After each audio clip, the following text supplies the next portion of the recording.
But yeah, so those are my thumbnails. You see the Spider Noir teaser? I saw it while scrolling past it. I didn't look at it. Of your expression in the last one, W. We covered TikTok drama today. Is there anything new to cover with TikTok drama? I don't know if there's anything new. Do you think you might get detained like Hasan? I mean, probably not like in the same fashion. I might get asked questions. That wouldn't surprise me. But I don't think it'll be like, an hour-long endeavor or whatever.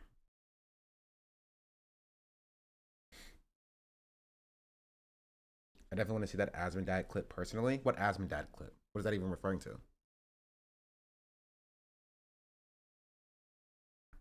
I think someone tipped DHS, but that's just my conspiracy. Maybe. Was about to go get that. Shawty, thank you for the gifted sub. To Grogrand. Much They appreciated. have given 140 gift subs in the channel. One where he says, "Why can't you be more like Hasan?"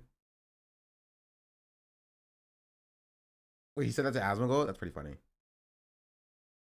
Was about to go get gifted a that. tier 1 sub. Shawty, thank you for the feature. gifted sub. They have given 141 gift Anyway, subs in okay. the channel. What did I say we're gonna talk about first? I mean, we can look at Ethan Klein mentioning me.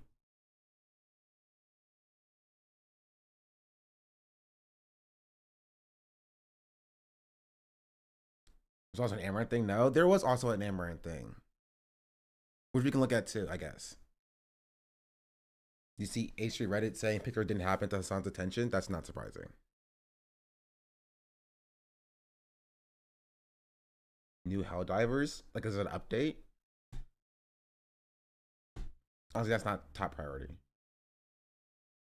I think I recognized by Ethan. I thought he was too scared to be seen in race. I don't even know. And this is the weird part. I don't even know what he said. Cause like I was literally just minding my business. It just doesn't carry. I haven't talked about him. I haven't covered him for the past like almost a week at this point. Like, of course he's in my freaking my thumbnails, my titles. You feel me? But like, I literally was talking about TikTok drama for the past week. People would send me Ethan Klein stuff, and I'd be like, I don't care. We're talking about TikTok drama. You know what I mean? Like, oh, you see Ethan said this. I was like, I don't care. We're talking about TikTok drama. We are talking about TikTok drama. So I'm curious about that. Also, I do want to see Hasan's video about being detained.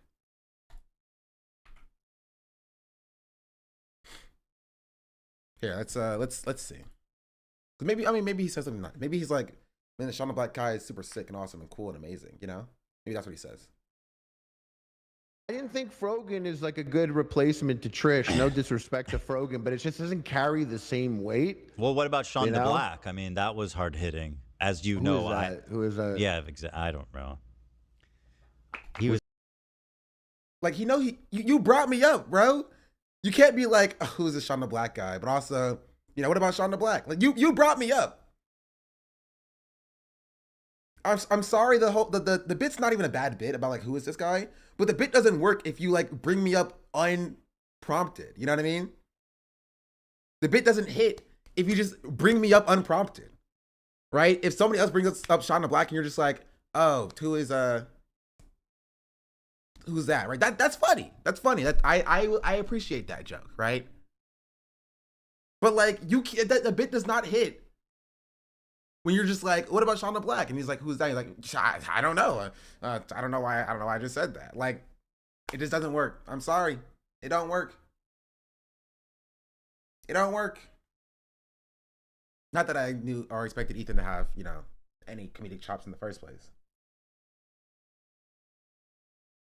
Yeah, what about Sean? Who's that? I don't know. I've never heard his name before. Yeah, it doesn't hit. Right? Doing it Shonda Black bit doesn't hit hard when it's your 10th time you try it. No, I think it can work, right? I just don't think Ethan's funny enough to make it happen. Right? Again, if I said like it doesn't work when you bring me up, right? It doesn't work. You can't pretend to not know who I am if you bring me up. again, if Harley brought me up, or like if somebody else brought me up and you were just like, I don't know who that is, like, yeah, sure, that can be funny.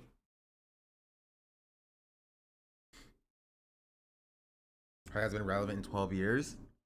I mean, he boxed sometimes at some point, right? Also, it is kind of funny because, like, I'm sorry, you can't who is this me when I've ratioed Harley several times.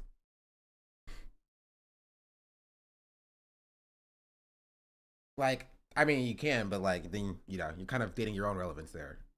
That's all I'm gonna say. That's all I'm gonna say.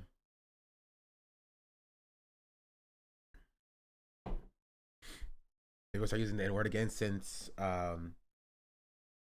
HH drop. Don't call it that. The boys are lying. The boys are lying. Say your goodbyes. You're not looking at me, boy. Who TF is Ciander Black? True. Thank you for the 25 months. Much appreciated. What do you call it then? Just call it Kanye's new song.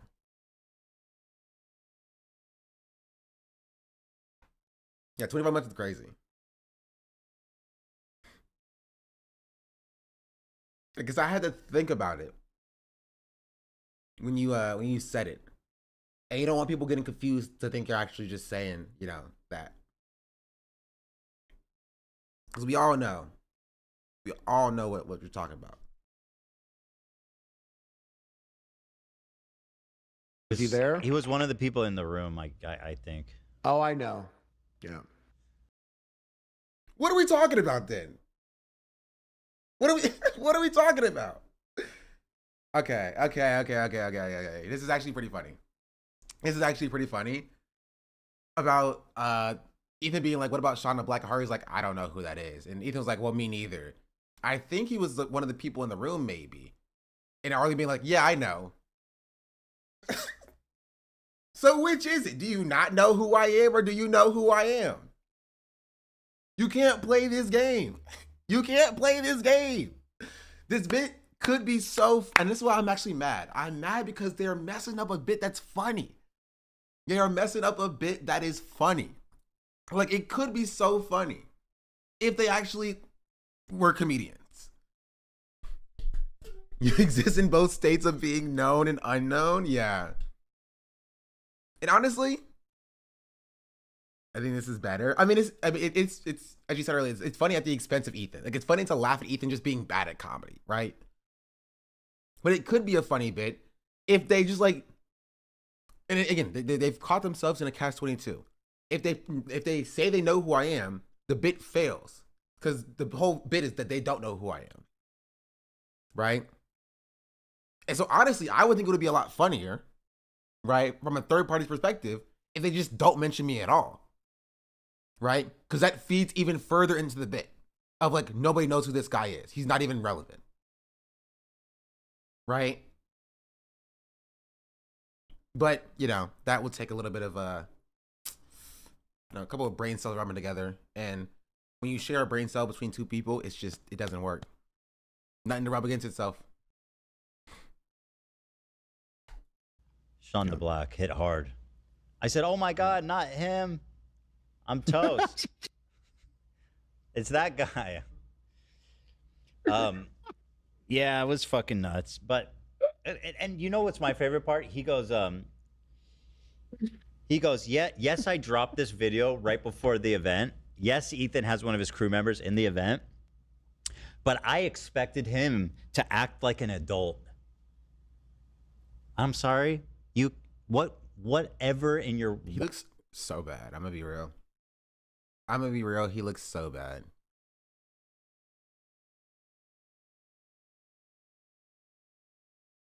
It's just, that's just all I have to say. That's all I have to say. But why is he so dumb? I don't know. And I honestly don't care. I don't care to watch him talk to Harley and be like, I want this event to fail. Who cares, you know? Ethan's a bad person. We know he's a bad person. Yeah. other people know he's a bad person. Who cares? Who cares? It doesn't have the same oomph. It feels like, okay, chat.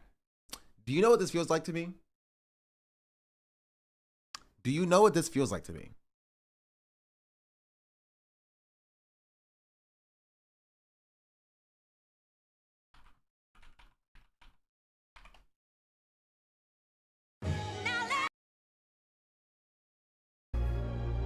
You definitely got this shit burnt the fuck out though.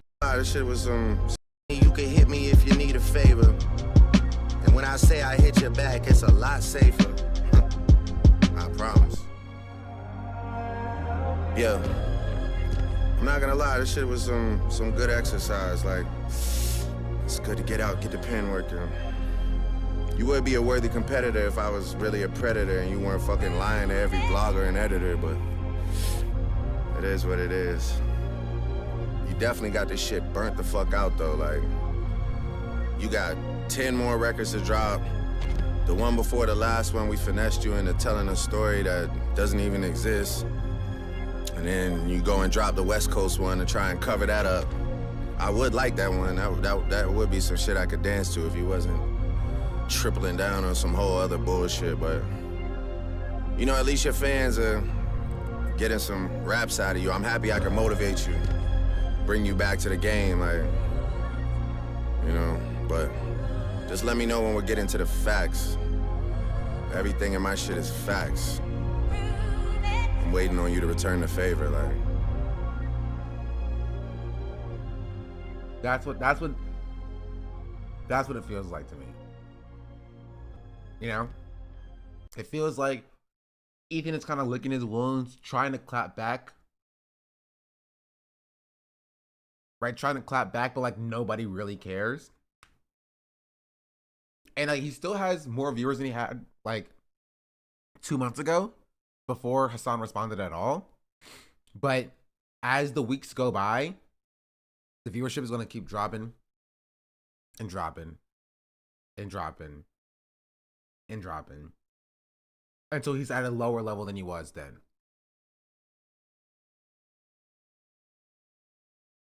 You know what I mean? The song was so bad.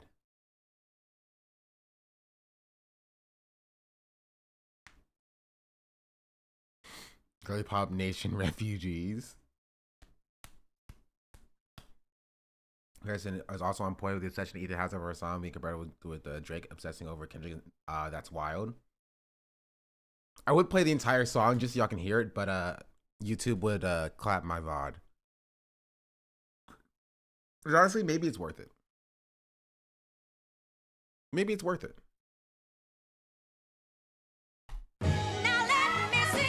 Just one time.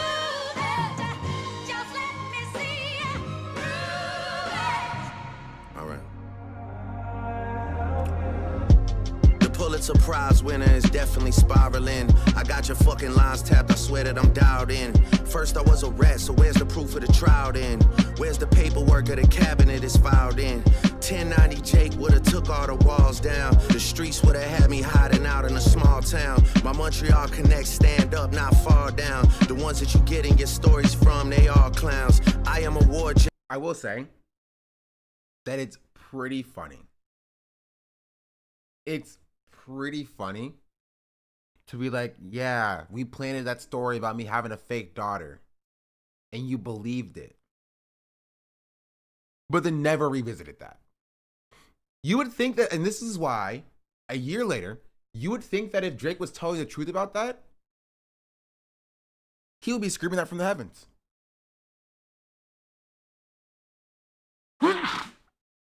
Oh, excuse me. But you realize how he has not brought that back up. Thank you. You realize how he has not brought that back up at all?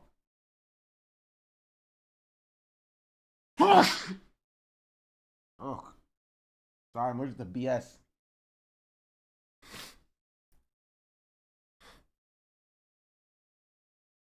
Thank you. But like, yeah, you know what I mean? If Drake truly planted that story for Kendrick to then latch onto in like a 6D chess 5-head move, Why has he not brought that up ever? Ever again?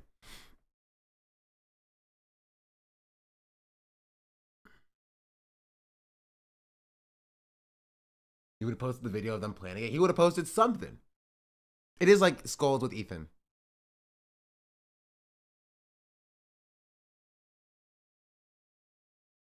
No, I won't play anymore. I'll spare you, chat. You've been spared by me. I am magnanimous.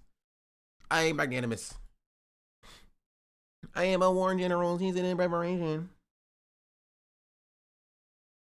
Ah. Should I go live on TikTok?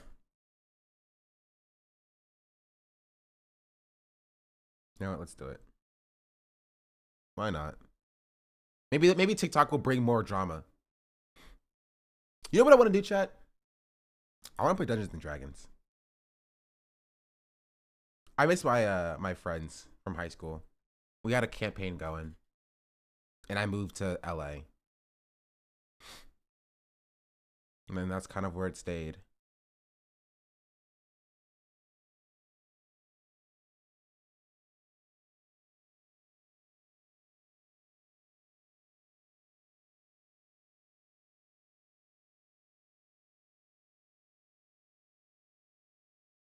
Some good D&D stuff online. Okay, stop. Because you're also planning on doing something D&D related with your chat. I was, but it's not the same. I'm gonna be real. Also, I would still be the dungeon master. You know what I mean? Like, and I don't want to be dungeon. I want to be the player. Let me play. It's kind of sucks because if you're the person who has the idea to play Dungeons and Dragons, you're gonna be the person who's going to be the DM. You know what I mean? If you're like, man, I want to play Dungeons and Dragons, but like none of your friends play Dungeons and Dragons, like you're gonna be the DM. That's just the case. And I want to be the player. Got DM vibes, to be fair. You just say that because I'm a streamer. And basically, I'm DMing this entire stream.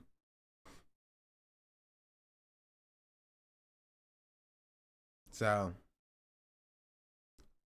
what should my title be? Hasan got detained at the border, maybe. Plus TikTok drama.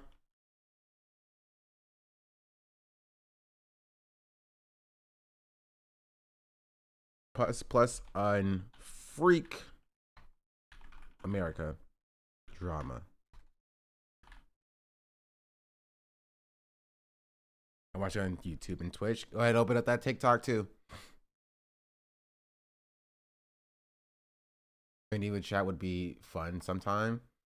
Okay, to be fair, I have a lot of things that I'm working on. See the girls were fighting last time. Okay, before I start TikTok, chat. The TikTok girlies were fighting last time, and they were fighting a lot. They were insane. They were crazy. They were crazy and they were insane. They were insane and they were crazy. Like, also, I think Katie timed out Dan. Emma had Omega beef. Oh, Emma had beef with for everybody. They got mad at me for saying that it was TikTok drama. And like, I'm gonna be real, I stand by that, 10 toes down. It is TikTok drama. They're like, no, this is serious. This is sexual assault. I'm like, no, it's not. No, it's not. This is TikTok drama. You're talking about something totally different. If you want to go yell about Mr. Jones' ex, then you go do that. That's a totally separate situation to what we're doing here. Like, I'm sorry. It's literally TikTok drama. No, not Dan Salmon.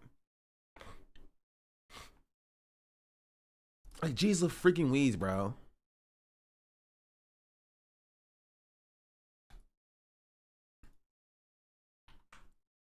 That's what I'll say. Boy, do I have some.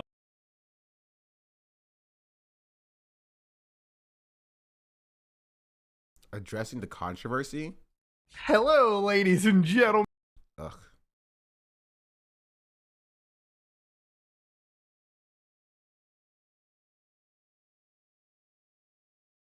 Gross. This is not anything relevant.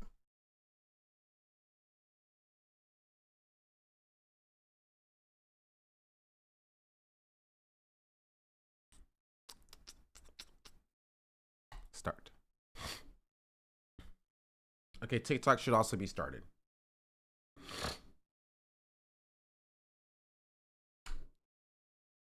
Christian weighed in on the TikTok drama if you're interested. Yeah, you know what? I am interested. I am interested to see what Christian Divine is saying about this. Now that I'm caught up on the Unfuck America tour drama, I would like to repeat the point that I made a couple of weeks ago about something else entirely. Now that I'm caught up on the Unfuck America tour drama, I would like to repeat the TikTok can see us? Yeah, I just went live on TikTok, I think. Yeah. point that I made a couple of weeks ago about something else entirely. Content creators of color, but black content creators especially, white political content creators are liabilities. They can have good interest and be kind people or fun people or whatever, keep them at a distance. They are liabilities. Even if they don't want to be. You got to be very selective and very thorough with who you associate with and choose to do work with. You really make sure you know who they are at their core. And on a personal and more petty note, sometimes I feel not insecure, or insecure might be the right word, a little insecure about the fact that like I don't really get the content creator offerings. Like I'll get text regularly. Like I think Trending UpCon just happened and I have friends reach out to me and be like, yo, we gonna see you at Trending UpCon? I was like, I don't get invited to that shit. Same. And honestly, it's to the point, this extends past just like being a black content creator. It's to the point that if you are not like a DNC TikTok shill, you're not getting invited to like Trending UpCon. Right? Like if you step on the wrong toes for being like, yeah, I'm gonna stand on my morals and stand up for Palestine, you're not getting invited to Trending UpCon. You're not. What is Trending UpCon? Trending UpCon is basically a convention that happened, I think either last week or 2 weeks ago in DC. This happened last year too. I talked about it happening last year, right? Where like a bunch of TikTok creators went to this convention thing and like made content and things of that nature. Oh my gosh, why were all those TikTok people in Washington, D.C.? Well, I'll explain it to you. So I just got back from Washington, D.C. I'm back in Atlanta. We were in Washington, D.C. for a convention called Trending Up. It was Creators for a Cause. Creators from all over the country came to Washington, D.C., progressive creators to... They're not progressive creators, right? And this is something that I've learned on TikTok is that liberal and leftists, they are interchangeable. So people will, like, Z called herself a leftist. She's not a leftist. She's not. And like, no offense to this person, right? Genuinely no offense to this person. I don't know her background. I don't know what she talks about or whatever. But like, progressive is a very, very loose term, right? Very loose term that's thrown around on TikTok. They are liberals. These people are liberals. That's it. They're liberals through and through. They get invited to these events because they are liberals. And I know this because I have friends who are genuinely leftist, like socialist TikTokers with insanely large platforms, but they don't get invited to these events, right? Not just because they are leftists, or actual leftists, but because they've stepped on the toes of the people who procure creators for these events, right? I won't say too much, but I will say that there are certain political creator management organizations that are the go-to for DC, right? When the Biden administration was, in power, they would have like social media correspondents that would go to these talent agencies that would then go and procure the creators. So if you stepped on the toes of these talent agencies, when the Biden administration is like, we want TikTokers to come to this event, They go to their social media person. The social media person goes to these talent agencies, right? The talent agency is like, okay, I have a list. Not this person because this person met, got on my bad side. Not this person because this person was mean to me. Not this person because this person is not like pro Kamala Harris enough or whatever, right? And so those third-party talent agencies that represent creators has their own pool of talent that they put at the front of the list, and then everybody else that follows them is just like people who are on their good side. Greetzer just subscribed. Chain of consultants with a mandate of purity virtue signalers, yes, essentially. So again, I genuinely mean no disrespect for this person. Wait.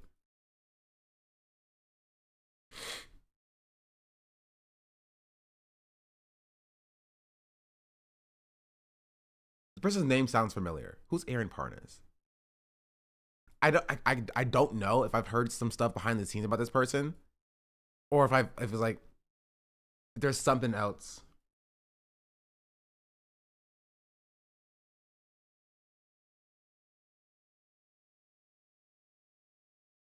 Wait a minute. Hold on. Hold on. This person was a Republican until 2020, and he's now the Democratic strategist that is like leading the social media outreach for the Democrats.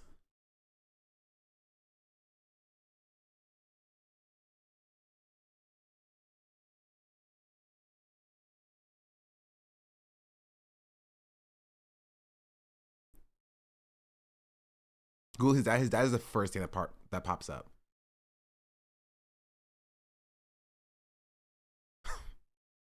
His dad is a Soviet-born American businessman and former associate of Rudy Giuliani.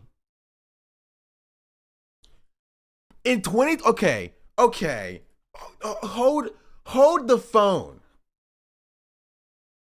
In October of 2021, Parnas was found guilty in the U.S. federal court of 6 counts of illegal donations to the 2020 campaign of Donald Trump. He was sentenced to 20 months in prison, 3 years of supervised release, and $2.3 million restitution. And his son is like the Democratic liberal like influencer.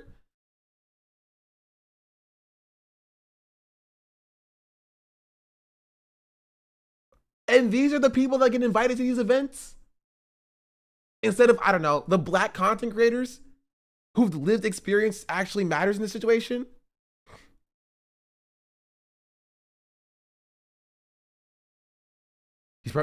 That might be what I've heard. Let me see. Aaron Parnas, Israel.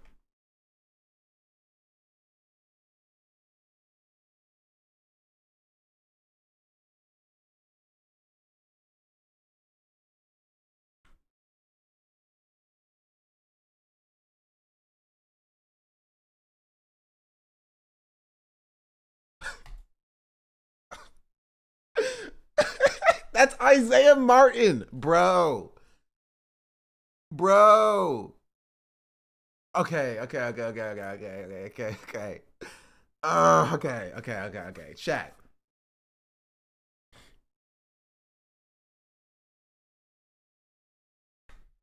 Hasan, question, was a girl on TikTok, Marie Soledad, on that Gen Z for Change whole DNC thing when you run Gen Z for Change?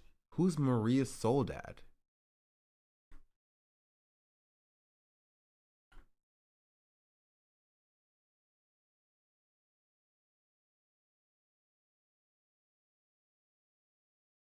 No, she was never at Gen Z for Change. Maybe she's a filmer, but she was never in like the core leadership team.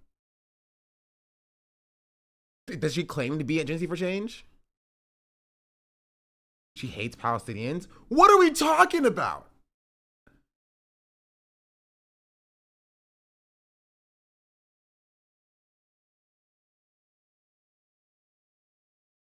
What are we talking about?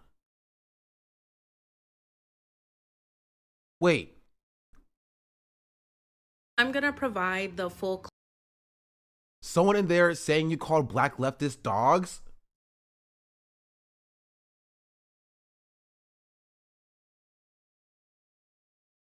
clip of what people are referencing. I took down the original video because it offended a lot of people. And I'm also going to tag in the caption the apology that I have that's still up for it, so that people can make their own judgment, and people can see and judge for themselves whether they feel that I've grown and changed in my language and in my content enough to continue to follow. I'm sorry. It TikTok is so funny. Because what do you mean you're getting canceled for racism at 60,000 followers?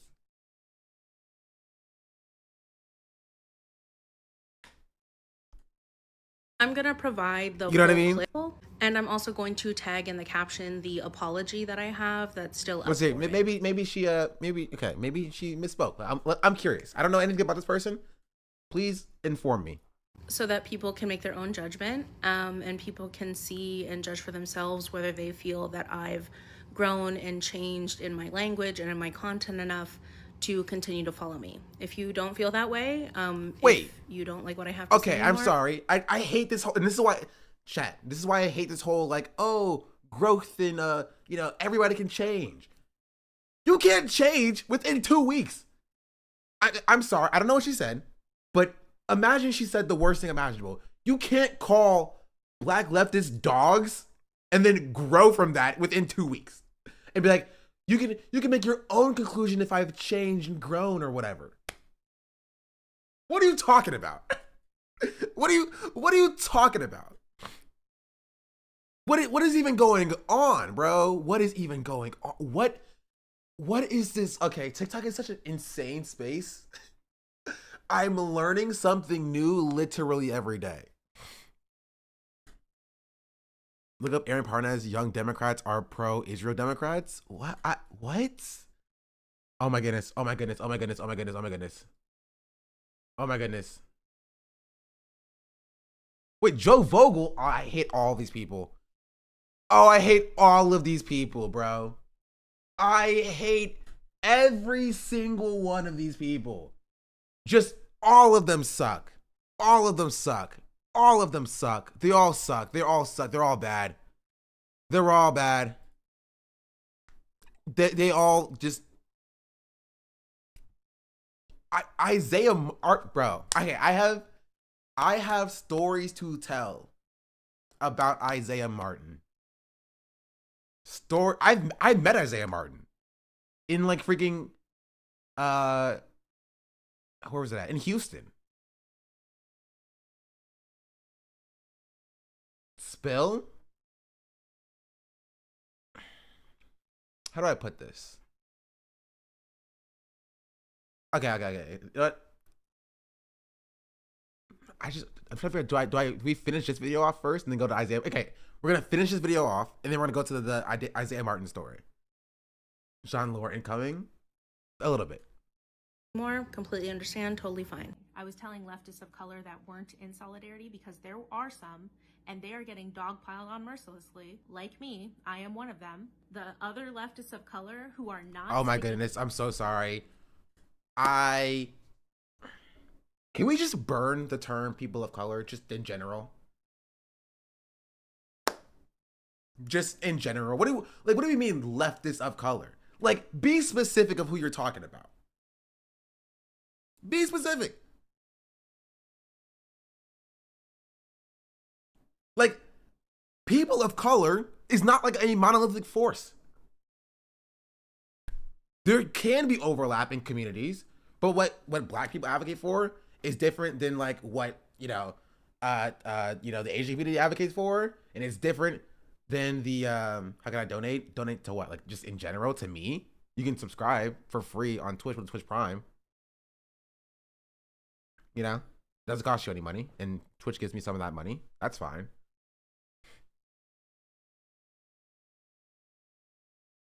Like, she's not a leftist, to be honest. Like me, I am one of them. The other leftists of color who are not sticking up for us in this moment. Like, you're not sticking up for any people of color, which you always fucking should, but you're not sticking up for us. Like, the leftists of color in your own community in this moment. Like, what does leftists of color mean? I'm sorry. I just hate it. I hate it. I hate it. I hate it. I hate it. I hate it. I hate it. Like there is some usefulness to like the term non-white, right? To refer to people who face some level of marginalization. Some people to address the people who are oppressed under white supremacy in a very targeted discussion. But like it's not a catch-all term, right? I don't have to stick up for you saying stupid things, right? Because you were just also marginalized under white supremacy. You're not absolved of racism because you are, you know, also marginalized under white supremacy, but in a different way.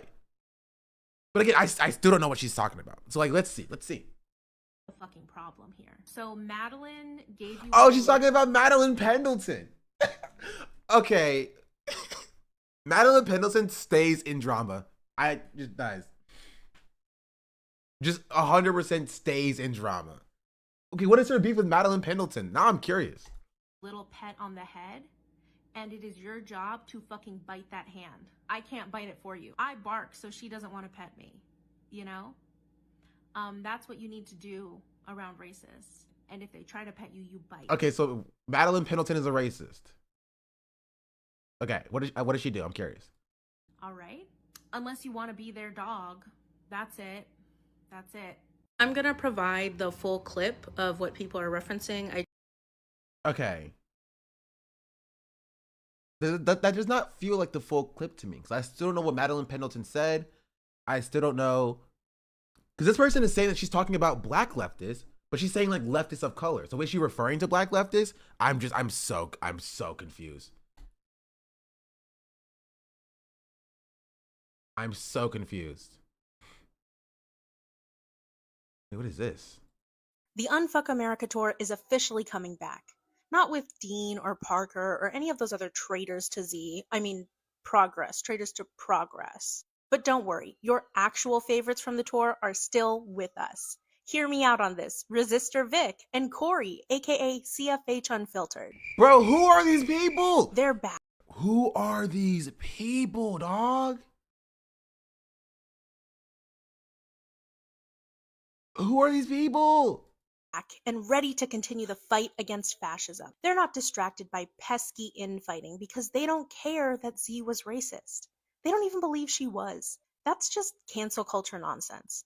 I mean, listen to Corey. He's brown. I do not believe that Z Cohen Sanchez is a racist. Well, not any more racist than any other progressive white person trying to unlearn the system in which they were raised. Okay, I want to see that video. CFH Unfiltered, bro. I'm learning new things every day. I'm learning new things every day.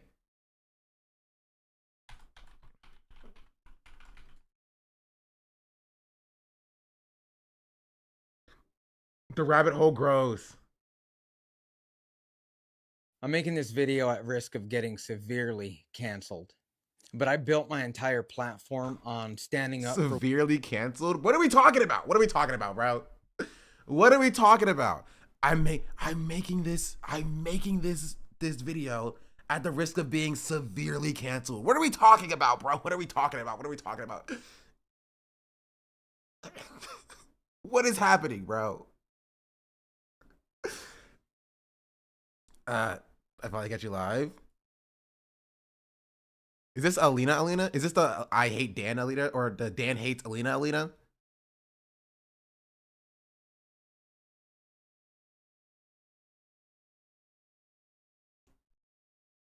Yes. Oh, good luck in the chat. Chat just actually, you know what? Chat is pretty pro Alina. Heard Dan was talking about me. Dan do be talking about you, I will say. This is the truth.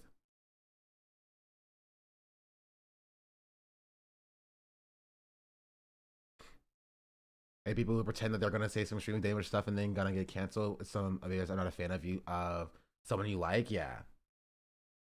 W Alina ill Dan. W Alina. Man, the chat is pretty pro Alina. Dan tried to shift the narrative. Sorry, Dan. You gotta come back and push harder. Don't know what to tell you. For what I think is right. Dan did send Sean memes. He did send me memes. Even if I'm standing alone. And right now, lives? Thank you. It feels. I'm sorry if it seems like I'm perpetually confused, because I am. I am perpetually confused. I have no idea what's going on. I don't know any of these people. The beans weren't even good. I'll leave that at the chat to decide. Even, right? Even if I'm standing alone. And right now, Wait, okay. I'm making this Sorry, video. Focus. He's talking so seriously about something that's just not serious at all. Go, please. At risk of getting severely canceled. But I built my entire platform on standing up for what I think is right, even if I'm standing alone. And right now, it feels like I'm standing alone, and I'm pretty nervous to release this. I was on the Unfuck America tour, and I see a lot of creators talking about what happened. And I have seen a lot of half-truths, misinformation, and now dangerous allegations, including fraud. So I wrote a detailed Substack article, and it includes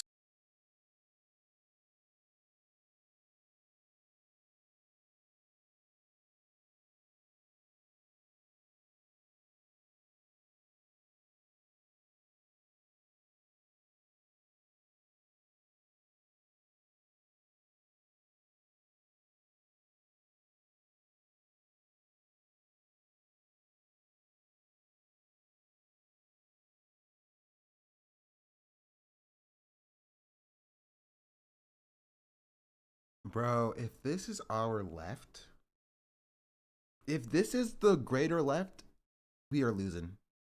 I am not surprised fascism has taken complete reins of the country. Because what are we talking about?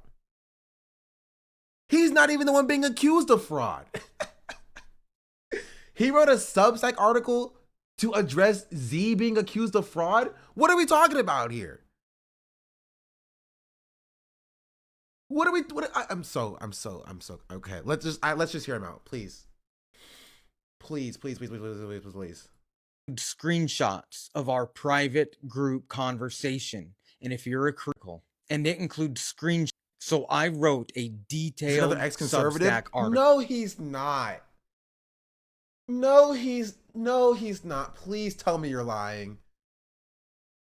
Please tell me you're lying. Please tell me you're lying. Why do all of these ex-conservatives get This is literally exactly what I say in my video.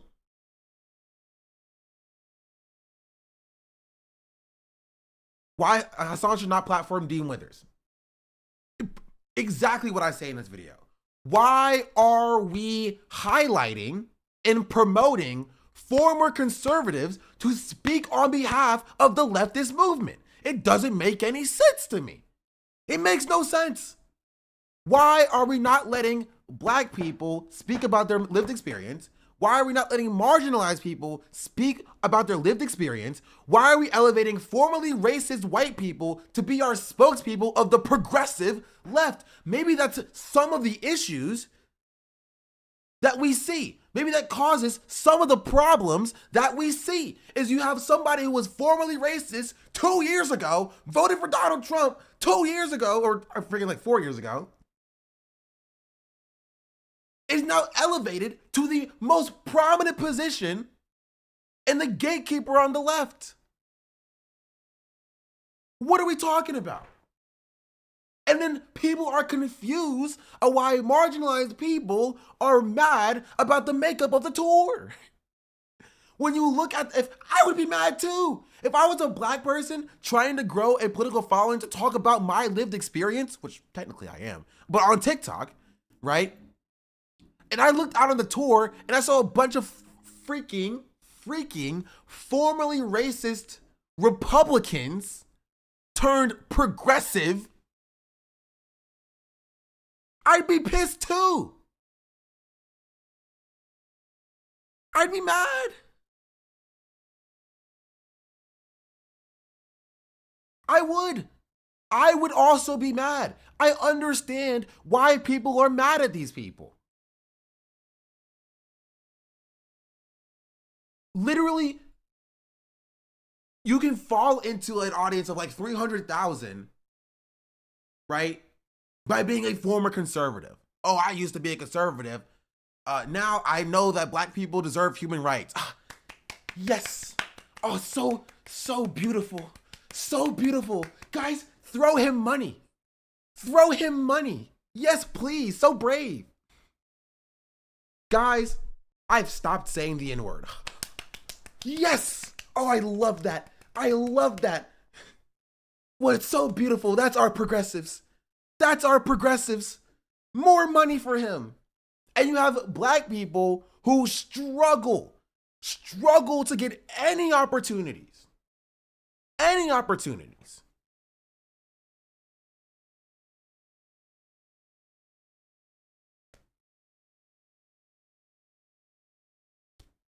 No one, and you're surprised that black people are upset and mad.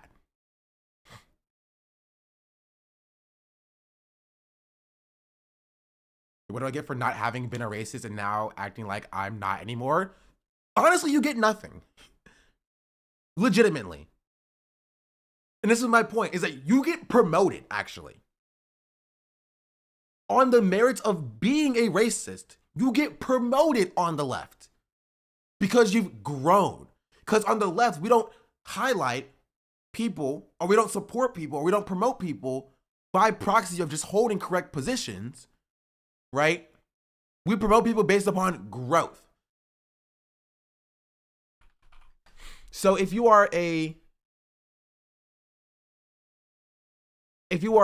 like racist white kid who started down here and you've moved to up here, right?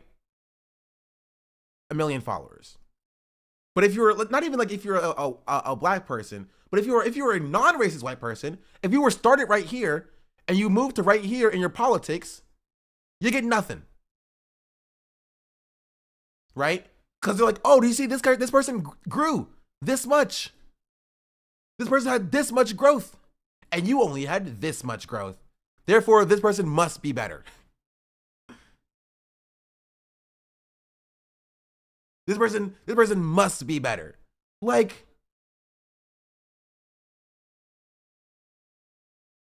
do we not see how silly that is? And then we're surprised when this person is like, oh, I'm now the arbitrator of racism. Z wasn't being racist in the first place. Cool. And it includes screenshots of our private group conversation. And if you're a creator that's making these videos and lives dragging Z through the mud, I just want to let you know, I redacted everybody's information. I am not here to drag anybody else through the mud. I am here to fucking end this so that we could finally focus on fighting fascism, which was the original intent. Like, I do not believe that Z Cohen. You can't fight fascism with these people as your allies. You can't. They are not allies in fighting fascism. They're not. They are allies in their own cause, to promote themselves, to enrich themselves.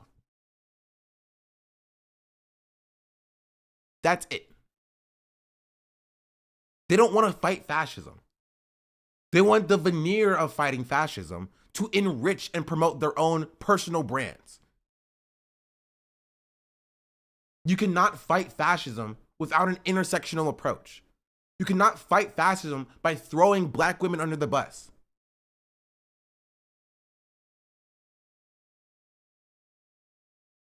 You can't.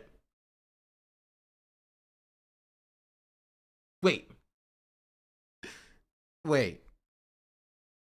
Wait. Does he have a copy of the new Jim Crow behind him? Please stop. Please. Please. Please. Please. Come on, bro. Come on, bro. You can't sit here and be like, what Z did wasn't racist. Y'all are getting too into the weeds. We're trying to fight fascism with the new Jim Crow behind you.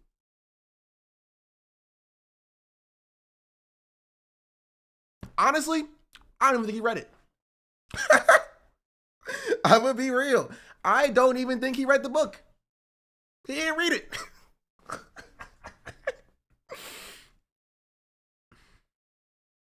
We out of the loop. What is the new Jim Crow? See, chat, if you read, you would know what the new Jim Crow is. You know, it's in your homework. Go read the new Jim Crow. It's a decoration so he can get TikTok leftist cred. It's not even like a leftist book though. It's like a lib adjacent book. It's not like theory, right? I live like a capitalist every single day, Shank. I live as a capitalist. You know what I mean? But it's just it's about like the black like lived experience. Subscribed. Almost 2 years. Right? It's not like not Karl Marx. You feel me? It's very lived.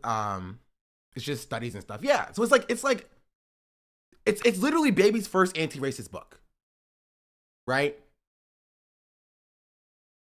It's baby's first anti-racist book. It's to get you in the door, right? Get you in the door to start opening up into more like, you know, theory, if you will. But like, I don't think he read it. I don't believe it. That theory is just a historical analysis of mass incarceration. It's very approachable, yeah. I agree. It's just what I said. TikTok leftist is that they're impressed by the idea that he may have read it. Maybe. Dialectical materialism, chat. I feel like you just said dialectical materialism. This is where I learned about Bill Clinton flying out to witness the death penalty of a mentally challenged black person to prove how tough on crime he is. Bill Clinton. I'm not gonna speak on Bill Clinton. The books are 100% set dressing, and that's fine. Can I put some books behind me? Do I even have any books here? I have a Japanese study guide book down there. I was about to go think they're over there. Sharky gifted a tier 1 sub to blogs. They have And we Sharky there for the 5 gift subs in the gifted channel. sub. Oh yeah, I do have Roots of American Communism. It's somewhere. Give me a second.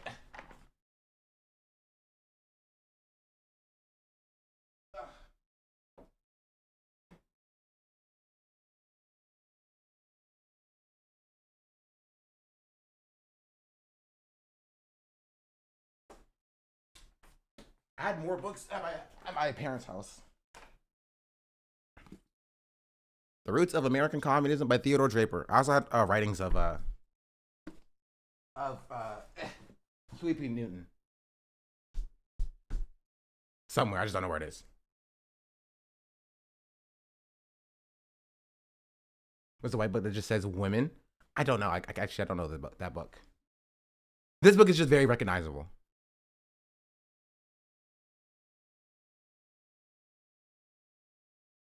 Hardcover and no spine cracks is a dead giveaway. Juan Sanchez is a racist. Wait, Well, not anymore sorry, racist. Fascism, which was the original intent. I do not believe that Z. Cohen Sanchez is a racist. Well, not any more racist than any other progressive white person trying to unlearn the system in which they were raised in. Why does he think he can make that call? Genuinely. Like, genuinely. Do you read theory on your Kindle? No. I like theory on physical books. You care about facts and making an educated decision with receipts. The link is in the link tree in my bio. All right, chat, I need to know. Prediction. Do you think it's paywalled? Do you think it's paywalled? Maybe it's a free article on Substack. You know?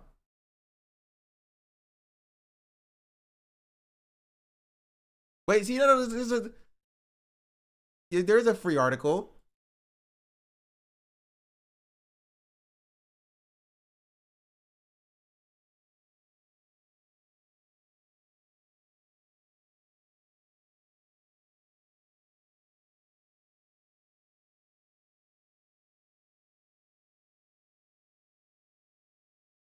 Wait, this article kind of sucks. Why is it so short?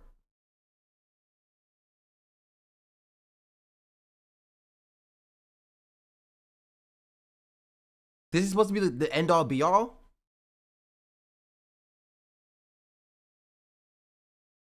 For longer, you pay for longer? True. He could have just put this in that video. He could have. I'm actually not reading this.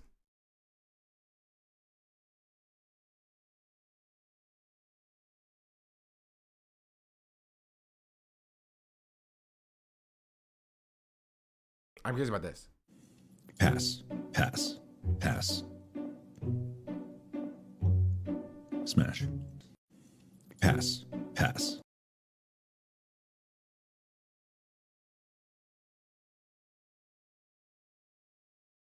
It was real progressive. Okay, so wait. So they threw out all the young people and they just got a bunch of old people to be the new tour members?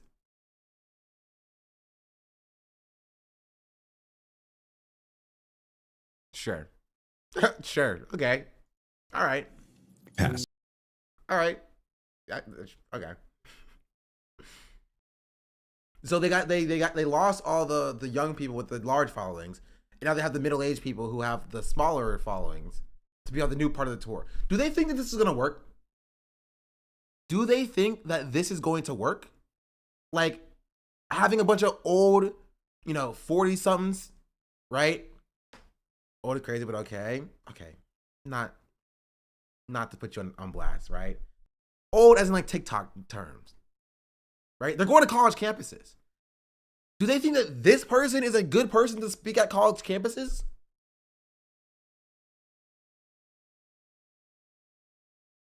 Do they think that gosh darn it. Pass. Where'd it go? Out here. They're like this person. To be fair, he doesn't look that old. Or like this person is like effective to speak at college campuses. You know what I mean? I don't think so.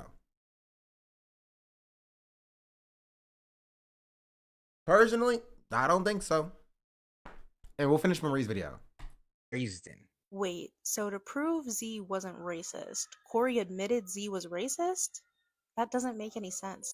And the Trump administration has just arrested a Democratic elected official from the state of New Jersey. Yeah, that's terrible. What does that have to do with Z being a bigot? I'm not starting until the Zelle goes through. Yeah, I know how you like to withhold payment, Z. Yeah, no, I know about that, okay? Okay, I'm not watching this. I can't do the skits. I can't do the skits. I can't do the skits. That's a bit far for me. Wait, hold on. I have to tell my story about how I met Isaiah Martin for the first time. Story time? Yeah. So, do y'all know who Olivia Juliana is? For my TikTok chat. Have you heard the name?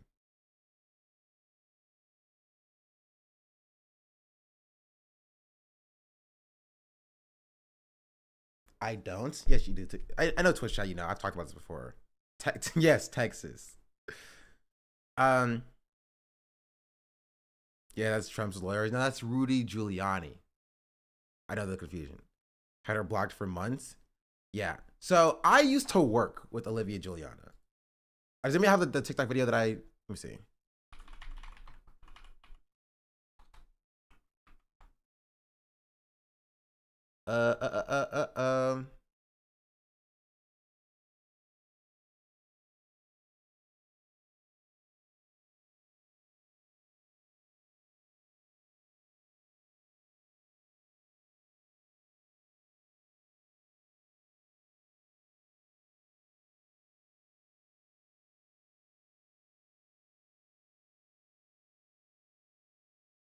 That's not what I was looking for.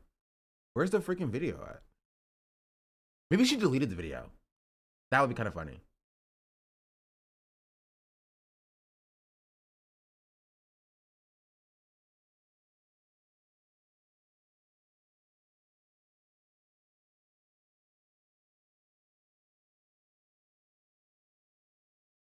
Let's see. I think I have her blocked. I do have her blocked. And it was a while ago too. So I want to be scrolling for a little bit. She's my cousin.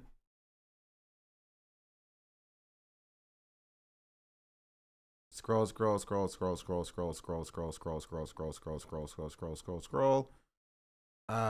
back to like 2020. Oh my goodness.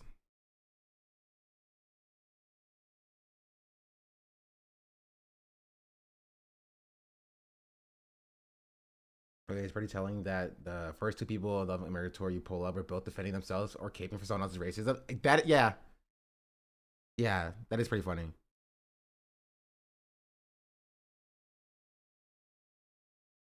Oh, it is. Also, y'all see the thing that like Google is being sued for like breaking their search functionality? How far back am I? I'm not. I'm only in 2024. Yeah, I'm not scrolling through this entire page.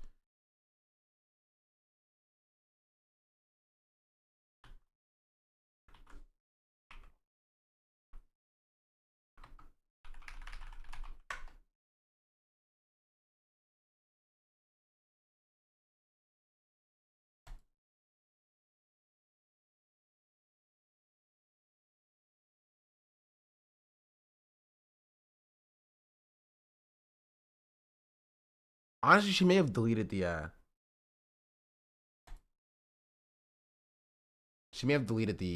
the video. Anyway, we had a video together. We basically worked together, right? Here, I'll show you this picture. Right? We basically worked together. This is me, me and this is Olivia. So, it's like 2022, right? In 2022, basically, there was this like event in Texas, and she wanted somebody to go with her for this event. Sean had more hair when he was 30. All right, Mom's been that guy. And at this event, Isaiah Martin was there. Now, this is an interesting story because like I didn't know who Isaiah Martin was. Come to find out, Isaiah Martin is this guy.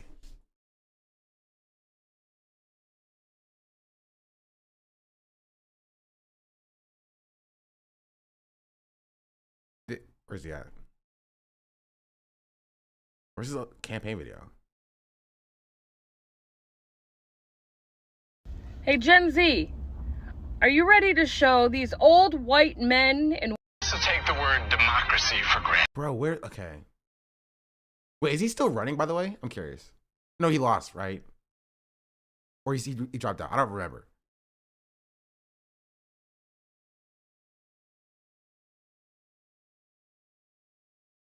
He lost. No, I think he dropped out, right? But where's his video at? It's impossible to find anything.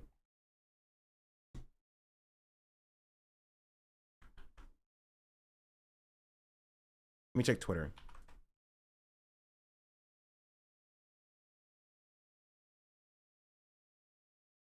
Oh, I have him blocked. That makes sense. You see David Hogg and Bill Maher? I'll talk about that in a second. I will say, no, I'll talk about it in a second. Here, watch this. Donald Trump's done nothing for you. Not for your family, not for your paychecks, and not for your future. It wasn't so long ago that he promised you $0 income taxes, $1 and something for gas, and $2 eggs. But since he's been in office, you've got none of that. Prices are up and jobs are down. You're working harder than ever while Trump and his friends get richer than ever. It's left you asking yourself the question of who's fighting for me? I mean, seriously, who's fighting for you? It's certainly not Donald Trump. It's not the Republicans that shake your hand and ask for your vote, then do nothing for you. You see, they want you distracted. They want you angry at your neighbors so you don't pay attention to what they're really doing. Because if you see them for what they are, you know that Trump's America doesn't work for you. Things are bad right now. You know that, and I know that. They're throwing everything at you. So now's the time to be bold and fight fire with fire. You see, I believe in a Democratic Party that has a spine, a party that stands for something, a party that fights back. Because after all, we're the party that won World War II. We're the party that gave you Social Security. We're the party that's built the strongest economies in the history of mankind. We're the party that fights for you instead of the few. And it's time you wake up every single morning knowing that someone in Washington is on your side. Because I believe in an America where the retiree can live out their years without having to count pennies in the pharmacy, where the cashier can afford the groceries they ring up, where a mother in the ER worries about her child's fever and not the hospital bill, where the veteran has a home and not a cardboard sign, where hard work builds your future, not just pays the bills. That's the America that I'm fighting for. So if you're ready for something different, then you must choose something different. I'm Isaiah Martin, and I'm running for the United States Congress, because it's time to send Donald Trump a message that Democrats are ready to fight back.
I have returned.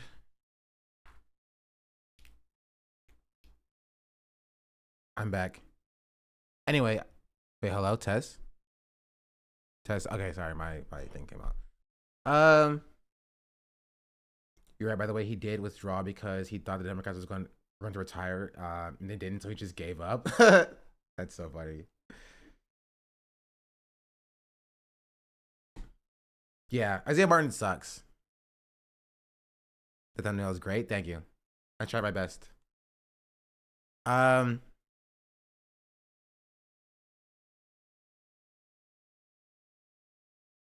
Varda when he wouldn't say he wanted to APAC money because he's pro APAC. He's pro APAC. Like, young Americans are pro Israel Democrats. That's not true. That's literally not true. And like, this is the problem. Is that like, these are the people who are like running the progressive space. The term progressive should not apply to these people. Like, they don't advocate for any progressive policies, right? They're not like pro universal health care. They're not pro student debt cancellation, right? They're not pro Palestine. You know what I mean? They're not for freedom affordable housing. They are just boomer Democrats in the body of a child, essentially. You know what I mean?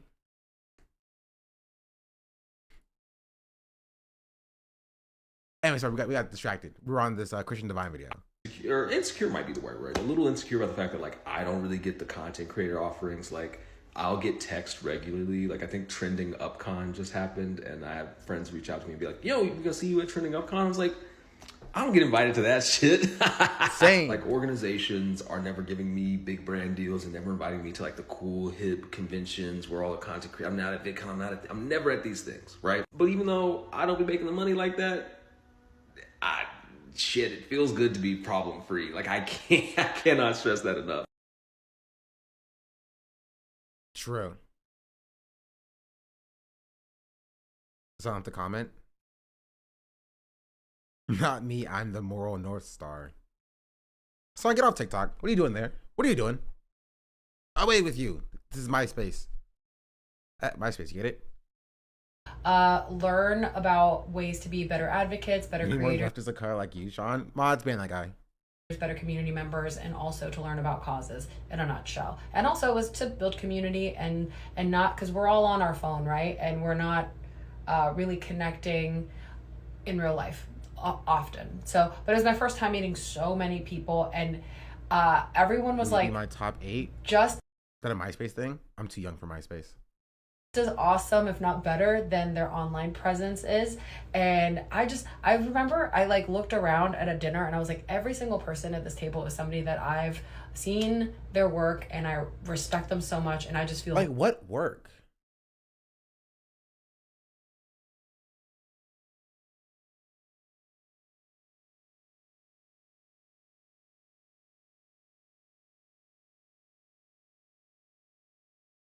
Like it just feels like all of this content is kind of the same. I'm gonna be real. It's just, you know, this is what happened today.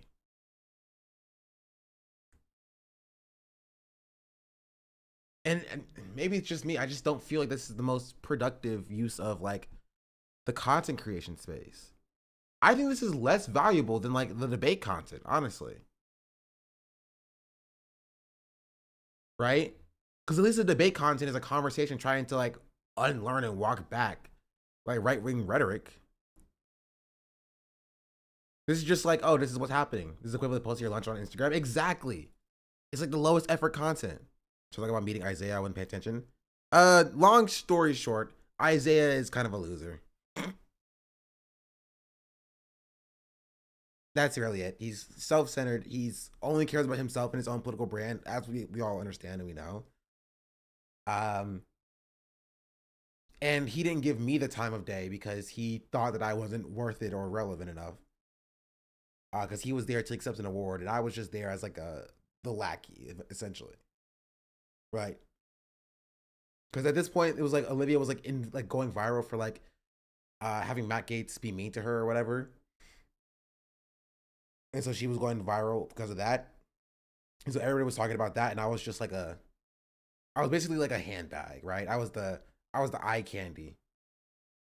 Just like the trophy wife, just to be like there, silent, but just like around, and not like a creator of my own right.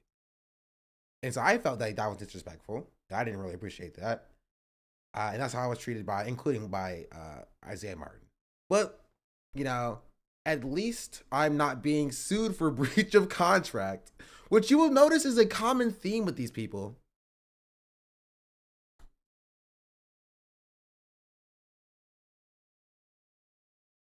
Just saying. Z, Isaiah Martin, both pro-Israel, both being sued for a breach of contract.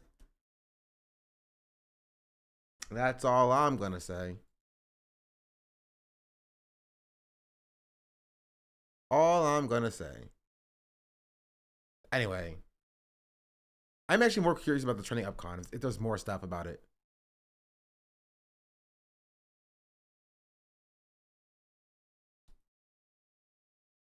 How would I find out? Videos?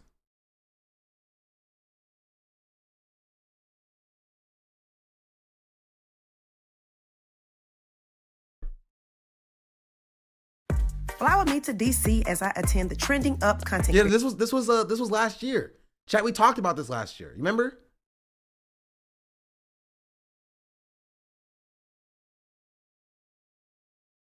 Conference. Of course, I am watching Abbott Elementary on the plane, and my first stop has to be the store. Y'all know how we do. Gotta get some snacks. Now, touchdown, did a little meet and greet, you know, had some little drinks and some light hors d'oeuvres. Your boy Corey Booker stopped by to play in our faces, but we're gonna keep it cute, okay?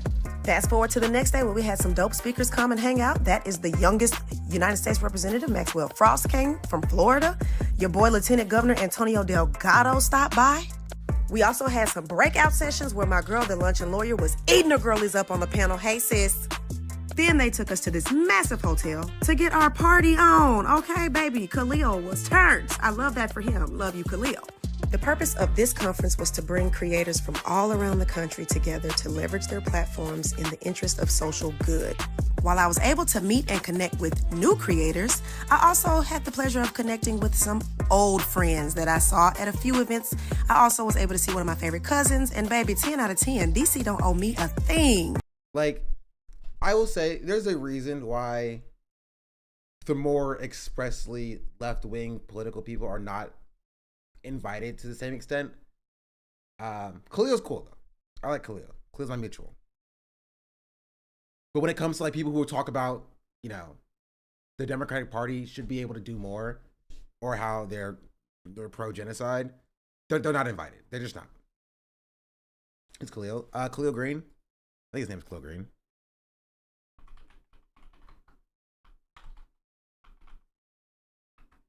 Yeah.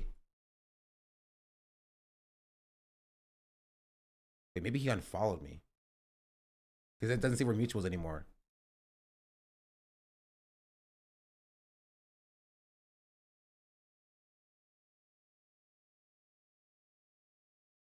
You know what, F Cleo? I'm back on the train. F him. It sounds like a holiday with friends. I mean, it's essentially what it is.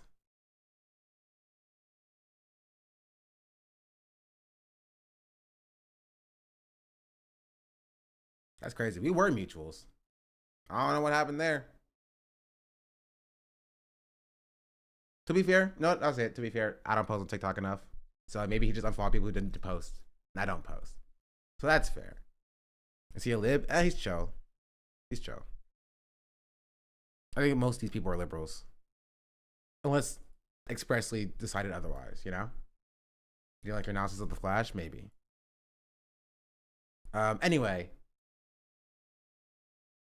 I don't know if there's any more tour stuff, honestly. I think I covered...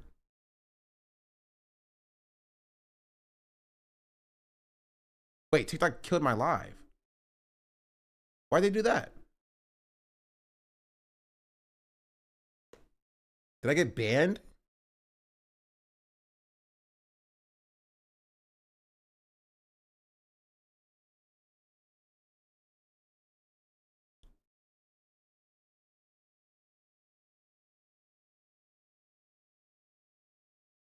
Live violation. Harassment and bullying.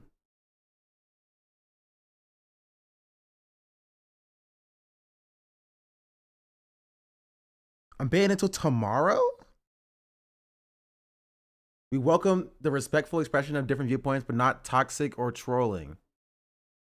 We do not allow language or behavior that harasses, humiliates, threatens, or doxes anyone. This includes responding to such acts with retaliatory harassment, but excludes non-harassing counter speech.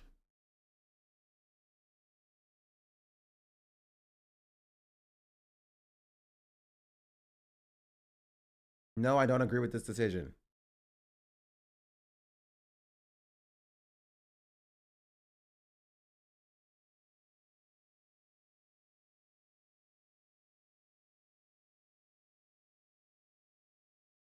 I'm going to submit an appeal.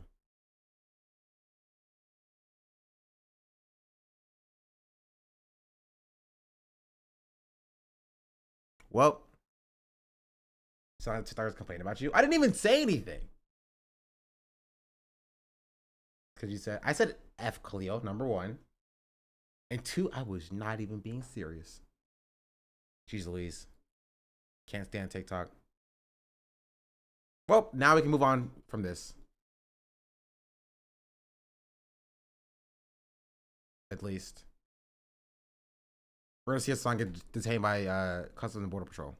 Some stories to tell you. Holy moly. They're watching. Oh, the feds are watching. They're always watching. Feds are always like this. Okay. Now we know for real. Okay. Also tell me why I ordered Firehouse subs yesterday and I wanted Sun Chips and they gave me gosh darn Fritos.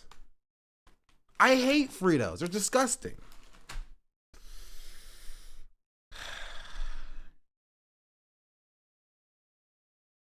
I have a lot of interesting stories to tell you. Man, where do I begin? God damn. Yesterday, I did not actually broadcast for... Subjects are way better. Some interesting news. Once again, pre-watch Piker struck again. I remember I was joking about like what I foresaw would potentially happen as I entered the United States of America, and that thing that I foresaw happening actually ended up happening, and I'm obviously going to talk about it. For those of you who don't know, I was detained by Customs and Border Patrol. I was tactically ascertained and engaged in a kinetic situation where I was kinetically moved into a detention center inside of the O'Hare Airport, which I will tell you all about in a second. Oh man, didn't pass the ocular pat down. I believe it was before the ocular pat down. It's the flight manifest that they get ahead of time. They knew who I was and they were ready to receive me. I am of the mindset as well that I think they were tipped off. I think they were tipped off, which is why I'm apprehensive about telling when I'm flying out. Right? I'll just be like, I'm not gonna be streaming tomorrow or whatever. But like Hasan being like, I'm flying out tomorrow. People probably scoured to see like, okay, he's flying out tomorrow, going from France, from CDG to what's it called or whatever. And so like, which flight is he on? And then they tipped off Customs and Border Patrol. You'd be like, oh, there's somebody flying out from you know, this, and he's this person, he's a terrorist supporter, and they were like, oh yeah, I know this person, like let's stop him. So yeah,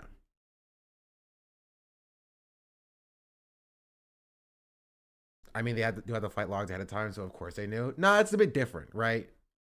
Getting the flight logs and getting a list of names is a bit different to knowing who they're looking for. Right? They have to have known to look for Hasan specifically. They don't just get like all the flight logs like, aha, I was looking through this one random flight log out of the thousands of flight logs that we get, you know, a day. And I was scrolling through and it said Hasan Piker and I know that guy. And then we stopped. You know, that's not the case. Right? Either they were watching the streams and they knew he was flying back, or somebody else was watching the streams and they tipped them off so that they knew that he was flying back. I don't think that they, like, all of Customs and Border Patrol knew who Hasan was or what Hasan did. But I think that there's somebody there who's at least aware of Hasan. So when they got the tip, they could pull the file and that they know what to look for, essentially. You know what I mean? It'll ping names through their registry. Well, someone has to put them in the registry. Chad, that's my point. That somebody there has to know who Hasan is. They have to know what to look for. You know what I mean? I got pulled based on my download in 2016. That's different. You getting pulled based on your download in 2016 is different than Hasan as a like political figure being stopped because they know that he's flying back for from France. You know what I mean? This is not the same thing as like a normal stop. You feel me? It's not. Doesn't have to be Customs and Border Patrol, I mean. But it was Customs and Border Patrol. That's what detained him. Let's just say, and it wasn't a very warm welcome. So what's happening? What's happening in Chicago? What the was that? You know, this is only my second time coming back here. And the first say so directly live streaming. I hope this doesn't happen when I fly tomorrow. That's my only thing. I think that's stupid. It doesn't matter. They're gonna do it regardless. First time I was here for the DNC, got kicked out. Second time, I couldn't even enter the state almost. Definitely an interesting experience, let me tell you, okay? Our story begins at Paris's premier international airport, Charles de Gaulle, okay? Now, I'm somewhat of an experienced traveler, and usually as an experienced traveler, I like to get to the Charles de Gaulle airport early because I know, no disrespect to France, I love the country, but Charles de Gaulle airport is one of the worst in Europe. I haven't been to any other airports in Europe, but it's pretty bad. It's pretty bad. And I don't know if this is the first time that I flew out internationally, but it's so confusing. It's so confusing. You know what I mean? Keep it on closed captioning, please. Just because you said please. Major hub, but unfortunately, due to I think like a lack of interest from the managers of any of these companies, where they just refuse to hire additional people. And I feel like in France, you just have to always hire more people because everyone is doing work very slowly. Okay, it's just the pace that you have to adjust to, and therefore you have to hire more people. There's always like work stoppages and stuff like that, and the unions are relatively powerful, but the corporate overlords will literally punish travelers instead of meeting the actual demands of labor unions there. So I've been in a situation where I've been like through the airport and got so lost because the terminal numbering doesn't make any sense.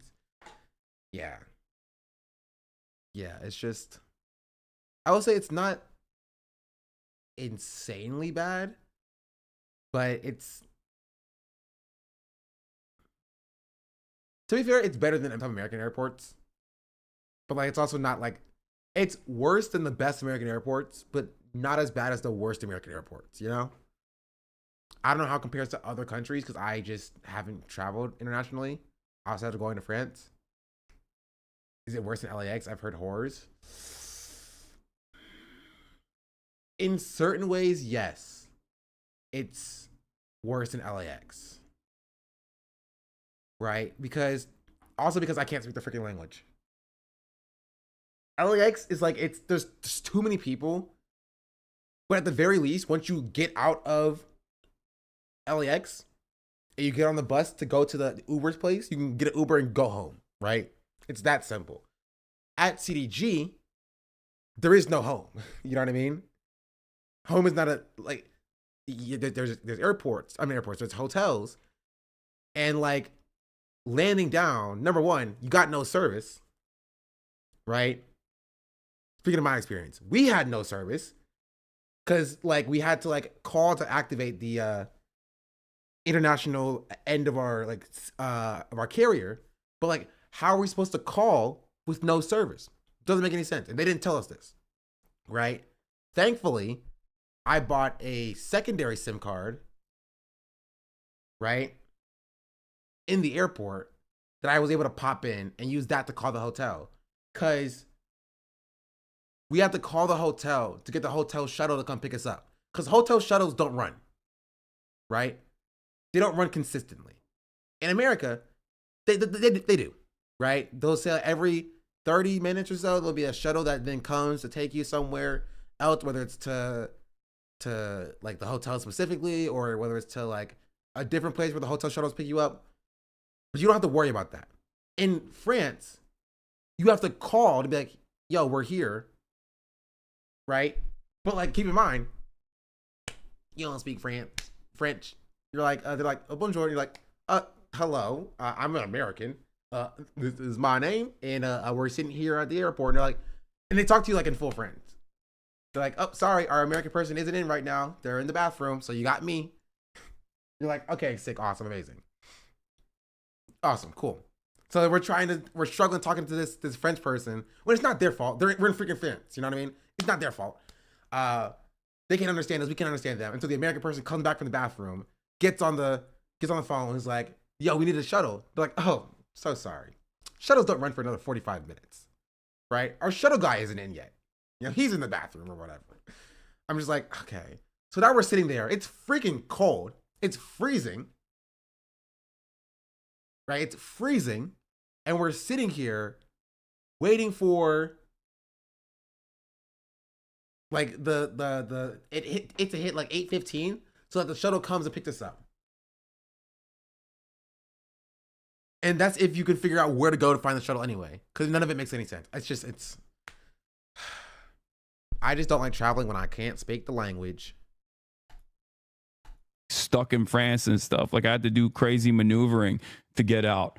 So I knew that. And because I knew that, I was like, I'll go 3 hours early. It's something that I never do. Usually I'm actually very slow. But this time I was like, I'll go 3 hours early and everything will be fine. I was already worried that I was going to have issues coming into the country. I had joked about it already. So I was like, at least on the one side, like leaving the country of France will not be that big of a problem. And boy, was I wrong. Okay, boy, was I wrong. So I hit the triple Monty. I had like a generational run. There was massive traffic going in. When you actually drive into the airport, the person that's dropping you off has to get a ticket at the gate. The ticket actually didn't work. Like, so we were stuck in traffic with like other cars. The terminal system makes no sense, right? The terminal system at CDG in France makes no sense. It makes 0 sense. Right? So you would think going to CDG that it would make sense. There's a giant A, a giant B, a giant C, and a giant D. I think an E and an F as well. But like there's like giant letters on the terminals. And they're like, oh, what terminal are you at? You're like, oh, you're terminal B. Oh, we just passed terminal B. We have to drive all the way around, basically leaving the airport and getting back in traffic to get back in line to then go all the way back around to B, right? Because if you pass the terminal, and you end up on the other side where the E and the F are or whatever, you can't cross as a traveler. There is no crosswalks here. I assume to reduce traffic, right? So I don't know how you're supposed to if you accidentally get off at the wrong terminal, right? But like, you can't cross. So we have to go all the way out and around to get back to terminal like B or whatever, to get to where you want to go.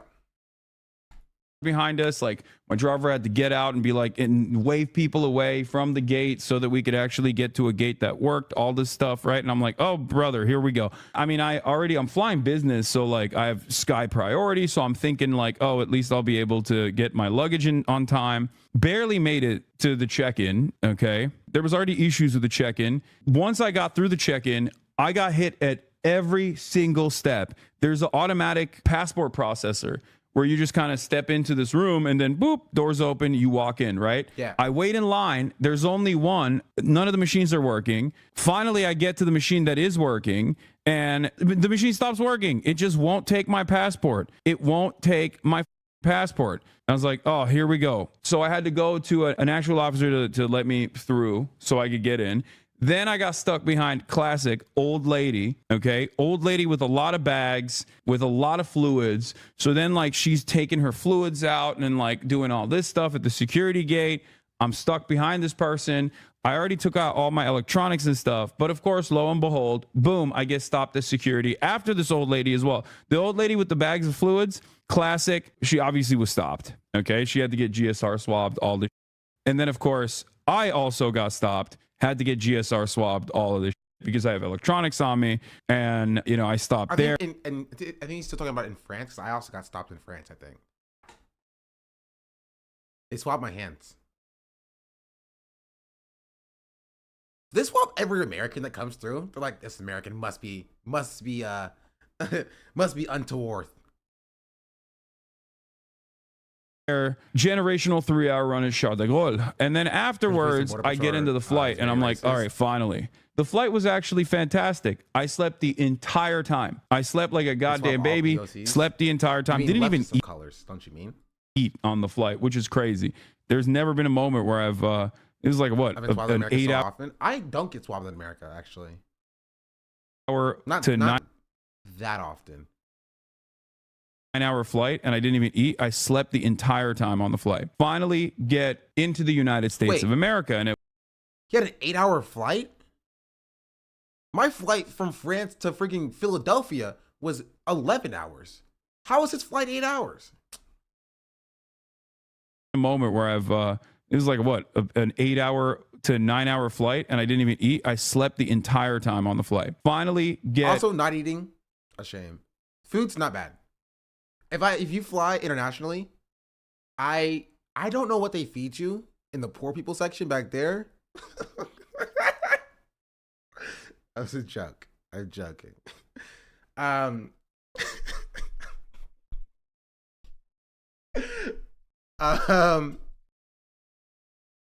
But like premium economy is where we were. The food wasn't terrible. It wasn't great, but it wasn't terrible.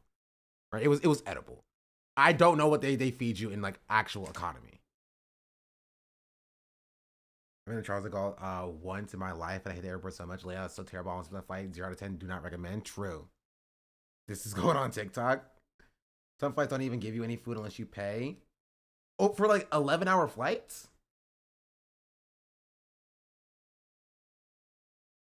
Isn't it the exact same food in those seats? No. No, it is not, actually. It's not the same food. It depends on your airline.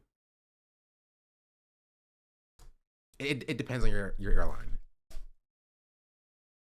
Like, legitimately.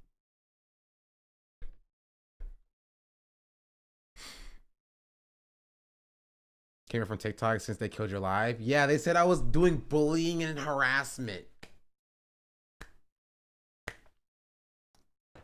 Well, welcome in. Hello.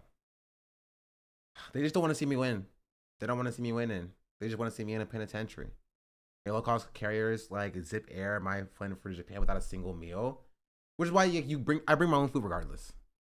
Into the United States of America. And at which point I'm like, all right, let's do it. I got global entry. This is going to be my first ever global entry entrance. Hopefully this will go smoothly. Okay. First time ever getting into global entry. Yeah, I got it after winning. Exactly. BMW. Black man winning. And they hate it. They hate BMW. after my brother yelled at me over and over again, telling me you gotta get global entry, whatever, right? I get to the global entry line and they're processing everybody expeditiously.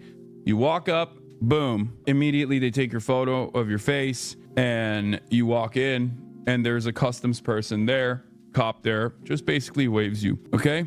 And they do that over and over again. Gets to me, take a photo, boom, walk in instantly. The Customs and Border Patrol agent goes, "Step aside, sir." I was like, here we go. All right. She goes, "Step aside, sir. An agent will come and take you to another location." I was like, is that proper protocol? It's like, sometimes it happens. I was like, okay. And I knew at that point, I was like, okay, I'm texting like family. I'm like, this is happening. I'm texting my manager. You know, I was basically I got Lolo on. I was like, listen, you know, I'm going in. All right. I'm freaking going in. Who knows how long this will take? Who knows what will happen? I had already heard like horror stories from people. There was like that one girl on TikTok. I'm going to El Salvador. That had talked about this, and I thought to myself, all right, it's done. It's happening to me as well. It is what it is. You know, M is real high.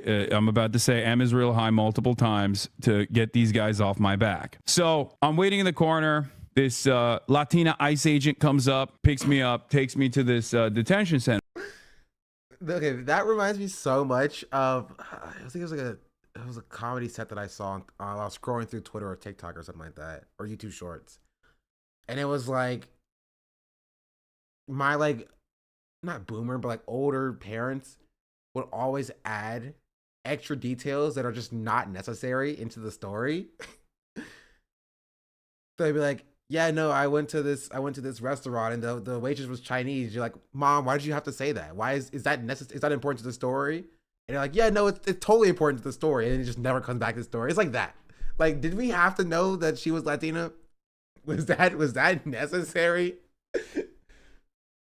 Was it relevant back? Yeah, this nice gay girl helped me out. Yeah.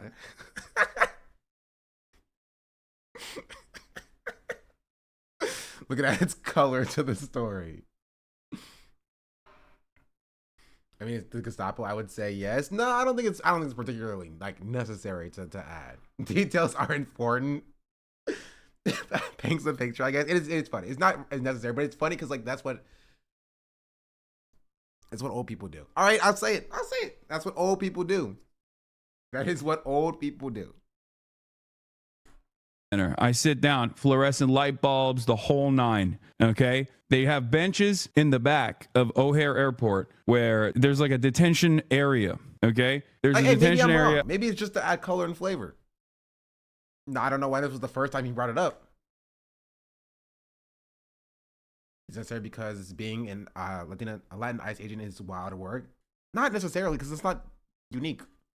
You know what I mean? Like, honestly, I would say that's like actually common. It'll totally come back later. It might come back later. We'll see. I'm sitting there. There's like a bunch of terrified families. Okay.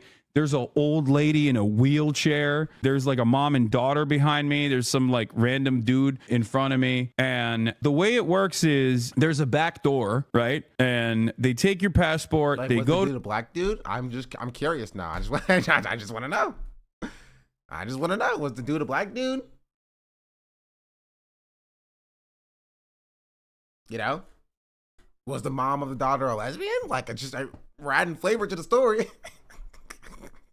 Go to the back door. You don't know what the hell's going on in there, but they sometimes come out and they just say someone's name with their passport in their hands and they go, "You're clear to leave." Basically, when they bring you to the detention area, they, I guess, do some kind of surveillance on your background to figure out if you are going to get harassed even further or if this level of harassment is fine. Okay. And I asked and I looked around at all the passports that people had to see if there were other American citizens. My point is, it doesn't add to the story. All right. I don't care what your take is. Like, it doesn't add to the story. It's bad, whatever. It doesn't add to the story. It was not an integral detail. Like, it's very funny. It is funny, and we're laughing at it. Right? It's funny. It's just like, Chad's being leftist right now. And lo and behold, at least in the area that I was at, I was the only American citizen. There was another guy that actually had an American passport as well. Because I asked the terrified family behind me, I was like, "Hey guys, if you don't mind me asking, like, do you guys have an American passport?" They were like, "No." So it turns out it's just they're terrifying the shit out of mostly non-American citizens. Okay. But apparently they're also interested in trying to terrify American citizens as well. So they're just like coming in and out. They get this lady in a wheelchair out of there, which I thought was so insane. Old lady in a wheelchair is in the ICE detention area, and like, they that's a useful detail. Sorry, I know I'm distracting from the story, but that's a useful detail to the story, right? This is a detail about ICE being insanely draconian, right? And it came back. Right? Her being in a wheelchair is necessary for the story. come out with their passport and they're like, "Here, you can leave." Okay. So that's one thing, right? Like, I've had secondary searches and stuff done to me before. I've had the, I think it's called the quadruple S. Like, they put the SSSS on your boarding pass and you always get checked randomly when you get hit with that. Like, that's happened to me a lot in the past. I get GSR swabbed all the time. That stuff is normal. I've experienced that quite a bit. Okay. But this time I didn't even have the quadruple S on my boarding pass. So I was like, all right, it's probably fine. So I wait. Finally, this agent comes out. Says, "Hasan Piker." I'm like, "That's me. Coming with me." I'm like, "Oh, brother, here we go." They take me to this back room. Okay. And the back room is not great. The back room is designed in the most hostile way I've ever been inside of a room. The vibes are really back there. Everything is fluorescent light bulb. Obviously, they had these two seats that were firmly planted into the ground. Okay. They were complete metal. They were like tiny stools. Very uncomfortable, with like braces on the side so you can handcuff someone to them. Okay. And there was also a seat for like a lawyer. So I sat down on the lawyer seat on the corner to establish dominance because I've watched too many JCS interrogation videos and I knew I had to have command over the room. So I didn't sit in the cuck chair. Instead, I sat in the lawyer chair. Yeah, that's pretty and funny. we got. I'll say it. That's pretty funny. That's pretty funny.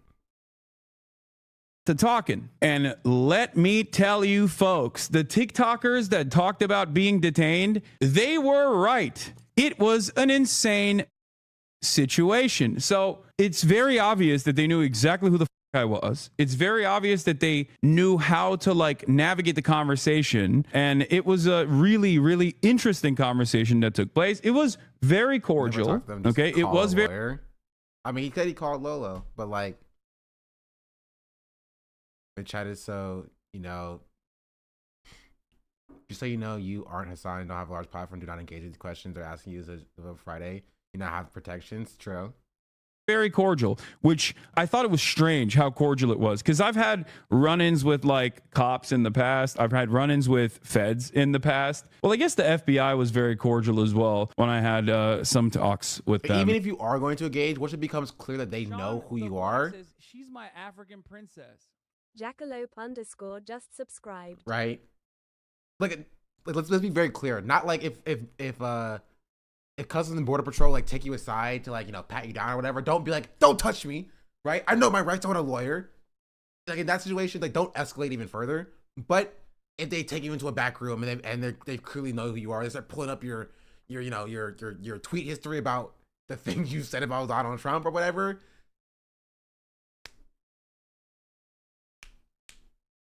You know, quiet yourself and call a lawyer.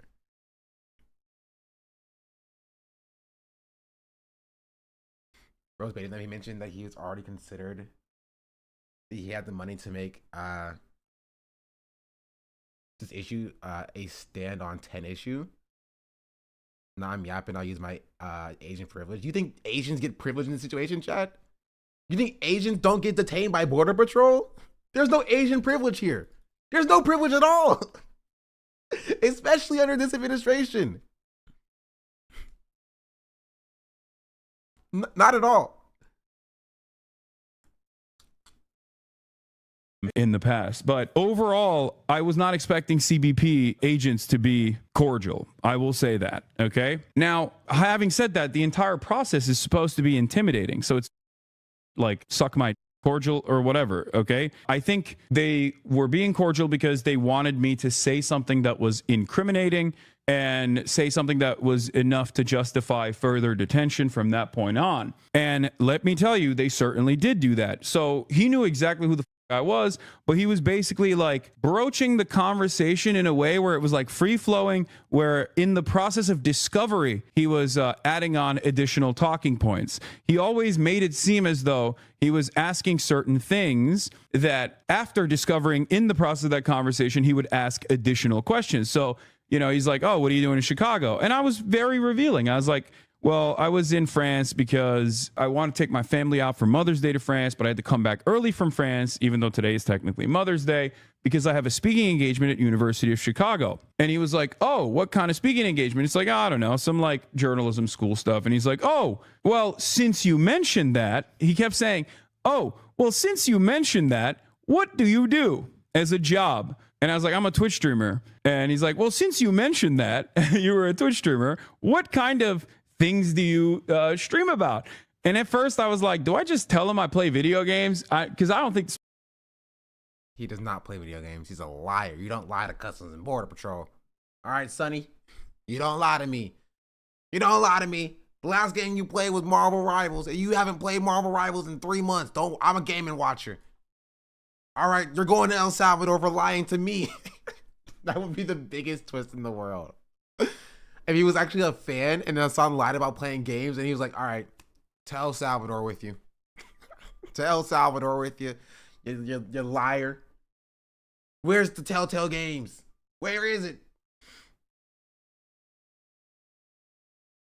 That was pretty funny. this motherfucker's gonna believe me if I say I just play video games to him, right? So I was just like, yeah, I play video games, but I also do current events sometimes, drama, internet. And he's like, oh, do you talk about, since you mentioned that, you talk about the things that you talk about, do you talk about the news? And I was like, yeah, I talk about the news. And he kept saying, okay, so when you talk about the news, do you talk about the war? And I was like, what do you mean by that? He's like, do you talk about Trump? And that was the first time where I was like, what the is this question? Like, I literally straight up told him, I was like, why are you asking me this? Like, I was like, what does this have to do with anything? And it was interesting because the dude asked so many insane questions, none of which is illegal, by the way. I just need you to understand. Nothing I've done online is illegal as of now, if that makes sense. Now, laws may change in the future and they might actually start prosecuting speech, which I do fear is the goal of this administration. But so far, everything I've done is fully protected under the First Amendment. Okay. And none of these questions are actually valid questions to ask. But I was entertaining it because, one, I didn't want to present it as being difficult because I didn't want to extend the tension. And two, I actually wanted to see how far I could take it. Maybe it was up of me to do that. Maybe it was not appropriate for me to do that, to play fast and loose with a person that has complete control over my life in that very moment. But I wanted to see like what they were trying to take from this conversation. So, you know, instead of just... I mean, it's good for the chat to see that even Hasan, having all the money that he has, is not insulated from the consequences of this happening to him, right? So that they can act accordingly when it comes to their own travel and the things that they say online, how that can come back and bite them with not being insulated from the consequences. They don't have Hasan's money. You know what I mean? Pleading the fifth, as I'm supposed to do in situations like this, I just kept giving him answers. And there were definitely like, areas... This is the thing, is that like, I understand the take of that Hasan shouldn't do this, right? Because like, oh, you know, you should just not talk or not speak or whatever. But like, pleading the fifth and not like engaging is like last option, right? If you get to the point where like you have no other option, right, is where you sit down, you shut up, and you let a lawyer come in and fix the situation for you, right? Being insulated monetarily from these consequences allows Hasan to have more options, and that is pushing it and extending it. Not even just like being insulated by having money, but also by having a large platform and having influence, right? It's still a coin flip. It's still a gamble. Maybe that doesn't matter, right? Maybe that doesn't matter. Maybe it wouldn't help, right? But Hasan just has more options to deal with the situation than somebody who has no other options. If you have no money, if you have no platform, and you are put in this situation, your only option is to ask for a lawyer and then sit down, shut up. That's all you can do, because you're at the complete whims of what the Customs and Border Patrol is up to. You know what I mean? They can just make decisions, and you don't have a say, right? So even, you know, pleading the fifth, sitting down, shutting up, and asking for a lawyer, that could be and lead to an escalation, but that's your only option, because they can just choose, okay, you're going to jail, and what are you going to do about it? Genuinely, what are you going to do about it?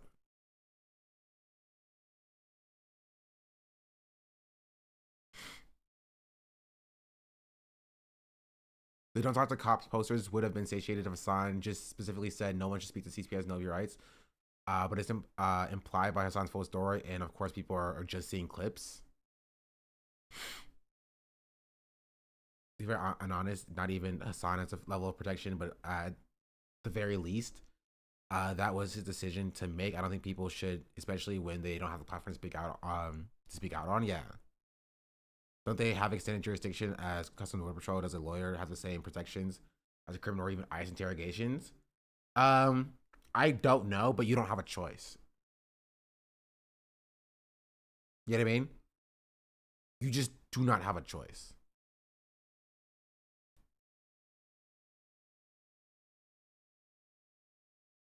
So I can out of like good conscience be like, oh, you know, like there's no other option. It's either you fight back against it or you just, you know, demand a lawyer, sit down and shut up.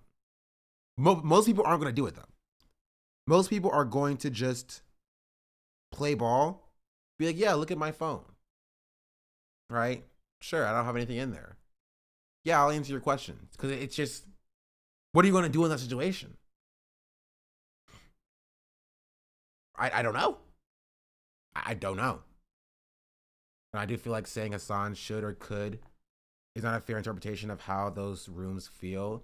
Like, yeah, it's interesting and valuable that he did this, but it's not something I could ever imagine as a visa holder. But no one's expecting you to do it as a visa holder, chatter. That's kind of the point. Where I was very revealing about my position for these kind of entertainments. Sure, but I don't think it's enough, because like, what do you do? All right, you're shutting up and you're doing what? You get arrested, and then what happens there? Like, what follows that? Like, and that's the problem, is that like, for most people, if in their minds it's just, okay, play ball and I get out of here, or I don't play ball and end up going to jail, right? Like they're gonna play ball because they don't know what the conclusion of shutting up is. Do you shut up, get yourself arrested, get thrown in jail and charged to hopefully get a public defender that maybe will help you fight it in the future 3 months down the road after you spend 180 days in jail? And most people are not gonna do that, and it's a lot easier to play ball for an hour instead of having to spend days, if not weeks, right, in detention.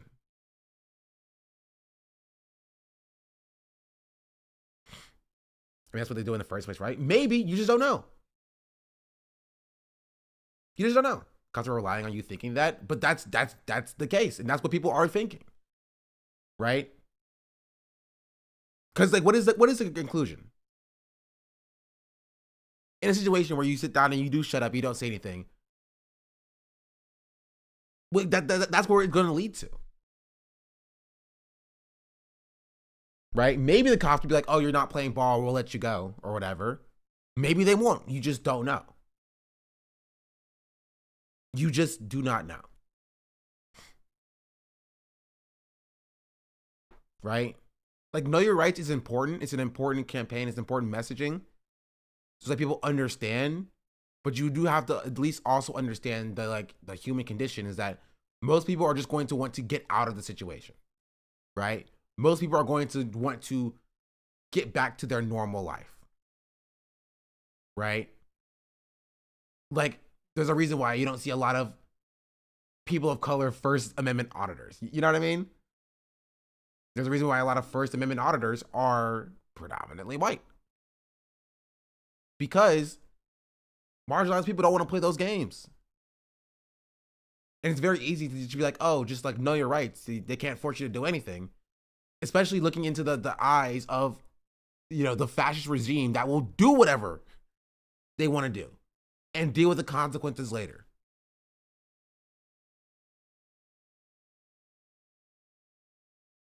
It's not as simple as know your rights. It's just not. Talking also means that you're giving them something to lock you up. Maybe, potentially. Maybe. Or they'll let you go. You just don't know. Like in this situation, they let Hasan go. And most people are going to make the calculation that if I don't talk, they're going to lock me up. If I do talk, they might let me go or they might lock me up. We're sitting here acting like Customs and Border Patrol or the entire system of law enforcement needs a reason to lock you up. They don't need a reason. They can just lock you up regardless and deal with the consequences later. There's this idea to be like, oh, if you give them information, then they have a reason to lock you up. They don't need a reason. They'll lock you up regardless. They'll lock you up no matter what. If you don't talk, they'll lock you up. If you talk, they'll lock you up. They can just make the decision whenever they want and then deal with the consequences later. The system is fundamentally broken, right? If the system actually worked the way it was supposed to, it would make sense to shut up, know your rights, and then fight it in court potentially in the future. But we're literally seeing the fascist regime stealing people off the street, kidnapping them, and just throwing them into a different country with no due process at all. And the courts cannot stop them or refuse to stop them.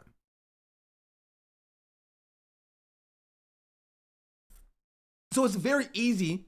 We're talking about that one guy who the Customs and Border Patrol broke into his window and arrested him. It's very easy to be like, oh, I would just drive away or whatever. But again, you don't know what's going on in people's minds. And that they think that if they play ball, that'll go well for them. If they don't play ball, it won't go well for them. And that's the situation. We're in it. This is what fascism is. We're in a situation where if you play ball, it's a coin flip. If you don't play ball, it's a coin flip. You don't know. You just don't know. And that's why it's such a dumb situation that we've gotten to.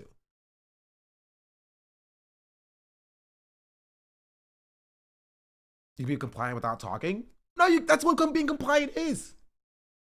If they ask you a question and you're not talking, you're not being compliant. What are you talking about? And they'll throw you in jail. Do you think that they won't chatter? If you're a poor person who can't afford a lawyer, do you think that they won't just throw you in jail? For not playing ball? Because they will.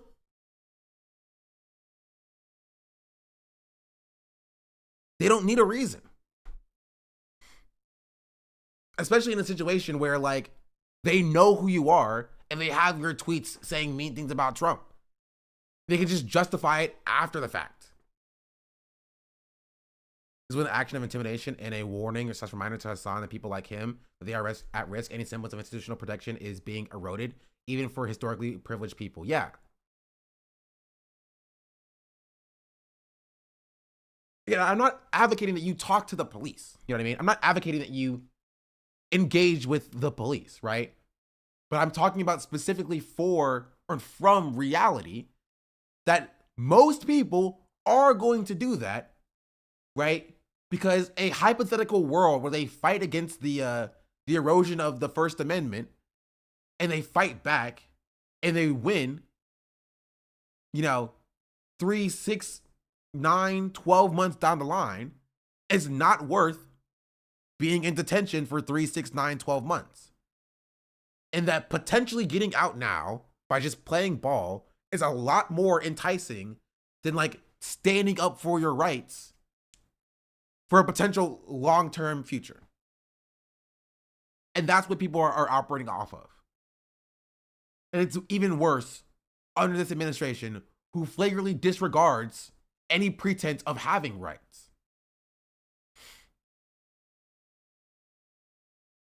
I said earlier, I wish these articles written about this were focusing on what his interview revealed, like the journalistic scoop that it is. Where potentially they might just keep you in there. Yeah, like in the Trump administration, there might be no fighting it in the future, right? There might be no fighting it in the future. The courts can just rule against you and be like, "Oh, sorry, you're a terrorist supporter. You're still stuck in jail." And that one decision to just be like, yeah, check my phone. There's nothing in there, and they're like, "Okay, you're free to go," or whatever. Or like, "No, you can't check my phone." And be like, "All right, we're gonna arrest you," and now you're in jail for like however long for whatever reason, right? Sometimes being like, "No, I'm not gonna comply with you," is the correct option.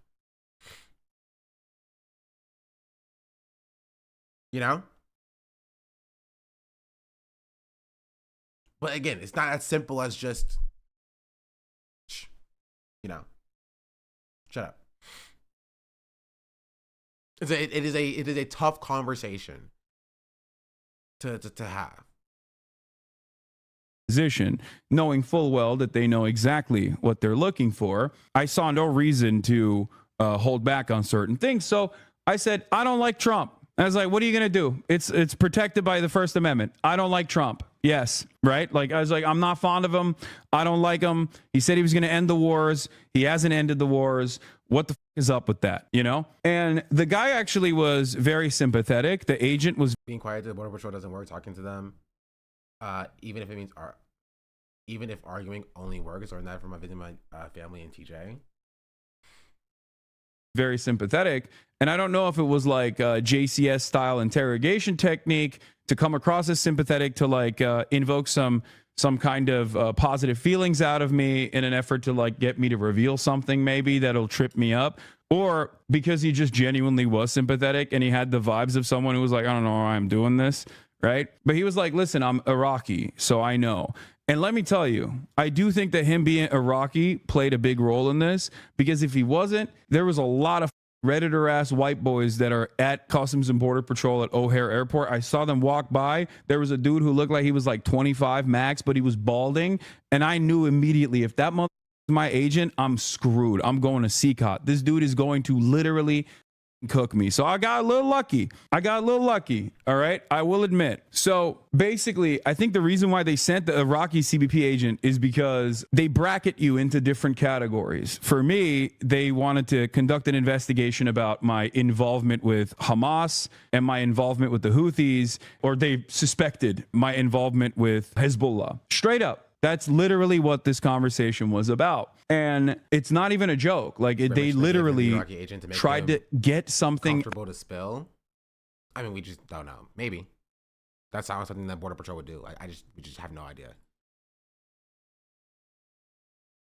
out of me that I think they could use to basically detain me permanently, which is insane because there is no direct connection or direct involvement. So we're talking, you know, I'm telling him like, oh, I'm Chicago. I'm going to be speaking. Insane. It wouldn't surprise me either.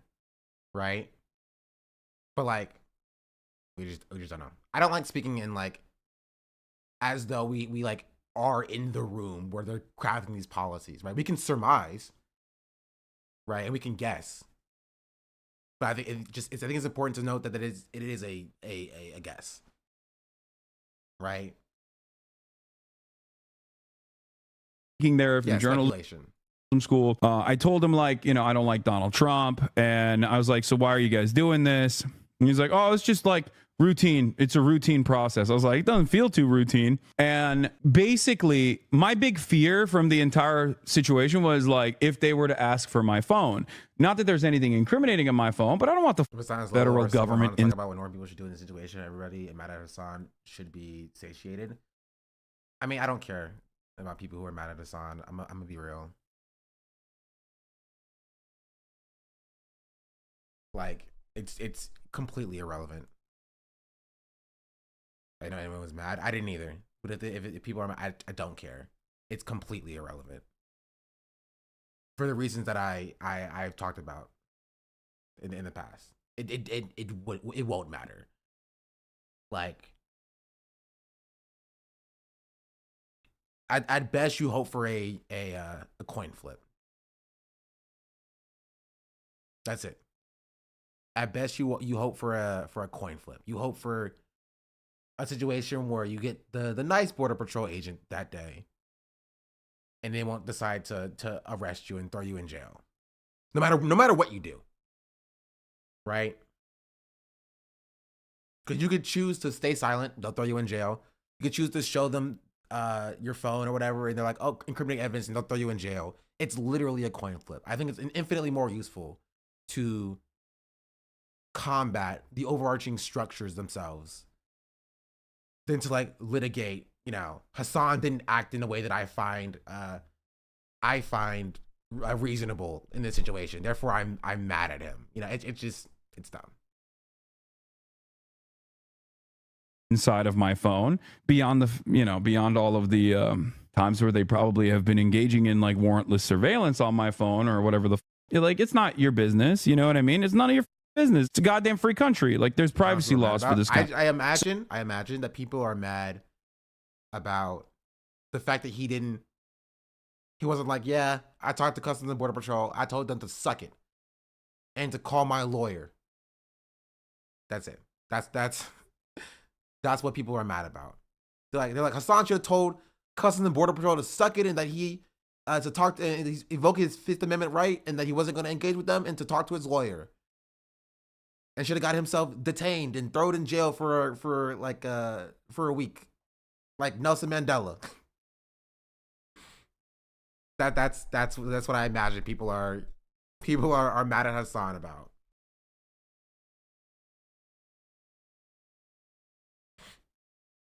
He's the only mildly critical thing I saw.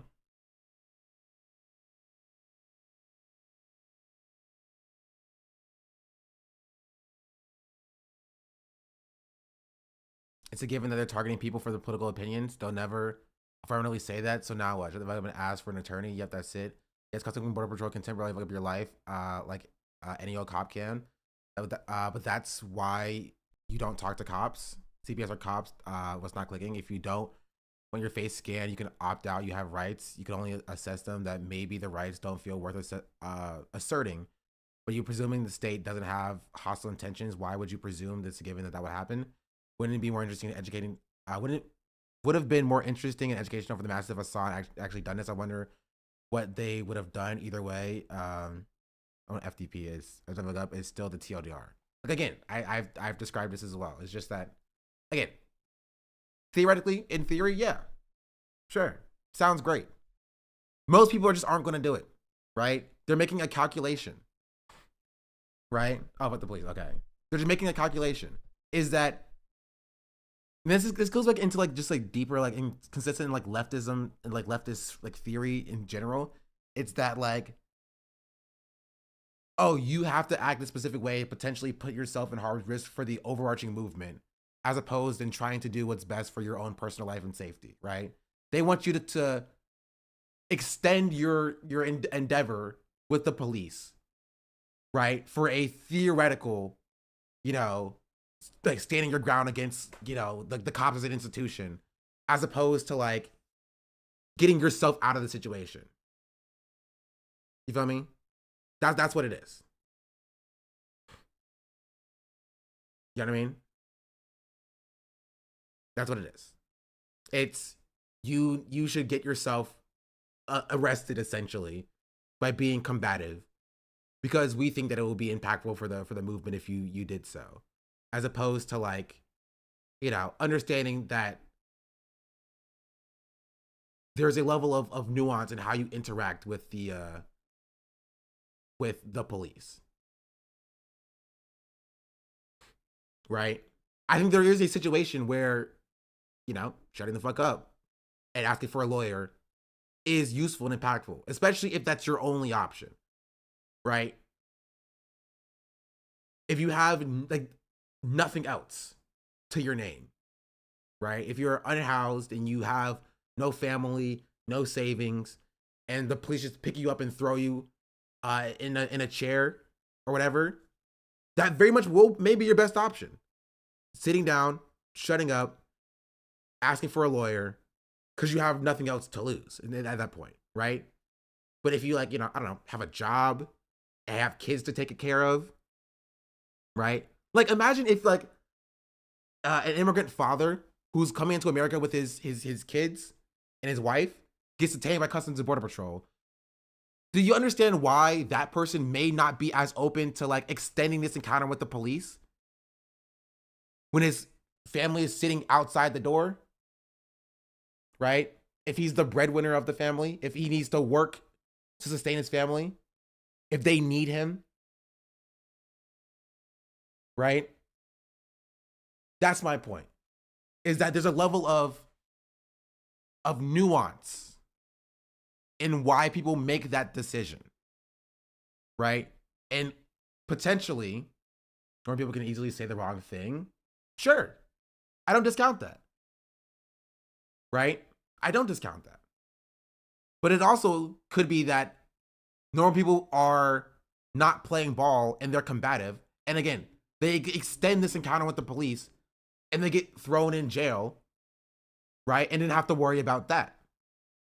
Have to like, worry about explaining to their job why they're not showing up on Monday because they're in jail. Because they didn't want to play ball with the police or whatever. You know what I mean?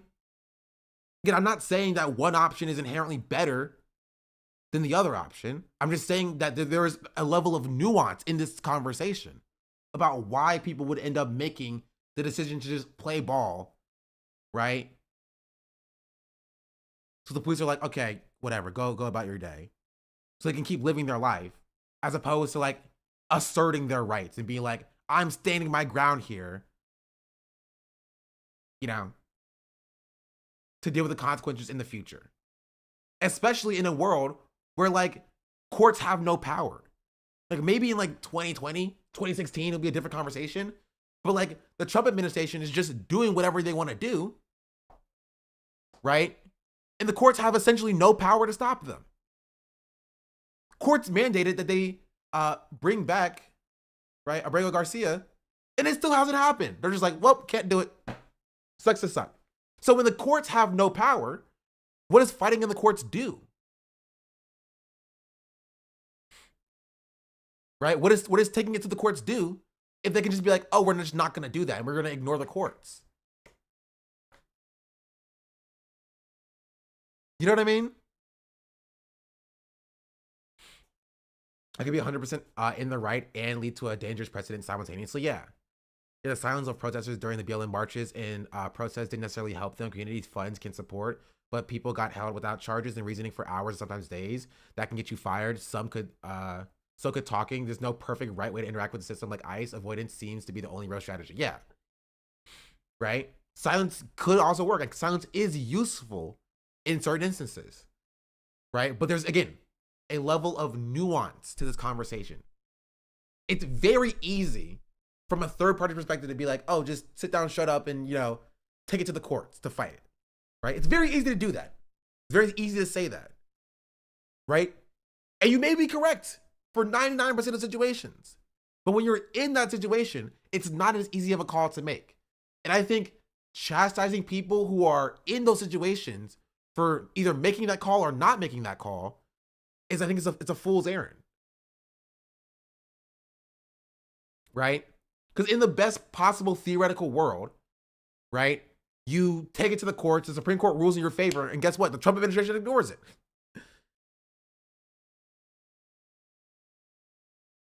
In the best possible timeline, you get arrested wrongfully, you're held for months, right? Your trial comes back and it's taken all the way up to the Supreme Court, and there's a new legal Supreme Court precedent that says the way they treated you was unconscionable and illegal, and you're entitled to like restitution and to be freed. And then the Trump administration can just be like, and at best that happens, in a few years. And then the Trump administration is just like, nope, I don't care, actually. Who cares?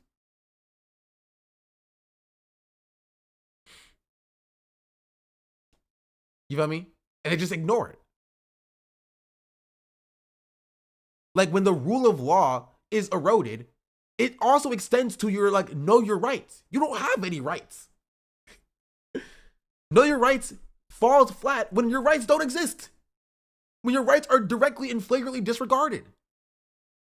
Your rights only hold so long as the courts do. And when the courts start being ignored, as they are now, do you even have rights?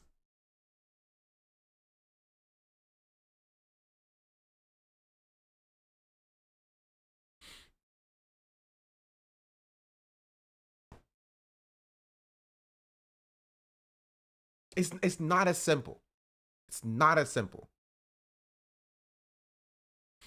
As Lord, this is 100% true. That's why if you take I found Border Patrol is going to see Peter Parker and Johnny Storm. That's crazy.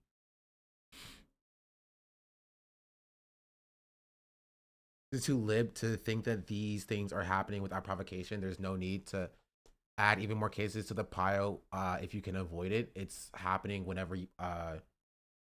whatever we do. It depends. It genuinely depends, because you may not have any options, right? When you're sitting in that room and you're surrounded by officers, right? You may not have any options. If you're insulated with some level of privilege, right, you may decide to speak up and talk or chat, right? But imagine a world where you actually are super mean to Trump, but you said super mean things about Trump, right? You've expressed support for, terrorist organizations or whatever, right? Your option there is to shut up, right? But for most people who, again, assume they're innocent, it still may not matter, but it may make more sense for them if they did work cooperative to get out in an hour instead of 7 or 10 or 36, right? And I'm not going to sit here and speak for that person who makes that decision and be like, you made the wrong decision. You made the wrong decision. I'm just grateful that he's able to tell us about it. The same situation could happen with a different outcome each time, especially when they don't know what they're looking for. Yeah. They're okay. Imagine a world. This didn't happen. Imagine a world where Hasan was no, I'm not gonna talk to you. What are you gonna do about it? And then they threw him in jail. Right? And then they shipped him off to CCOT. Because why not? Is that the most likely thing? Probably not. But imagine if that did happen. Like, what then? At that point, what do you do?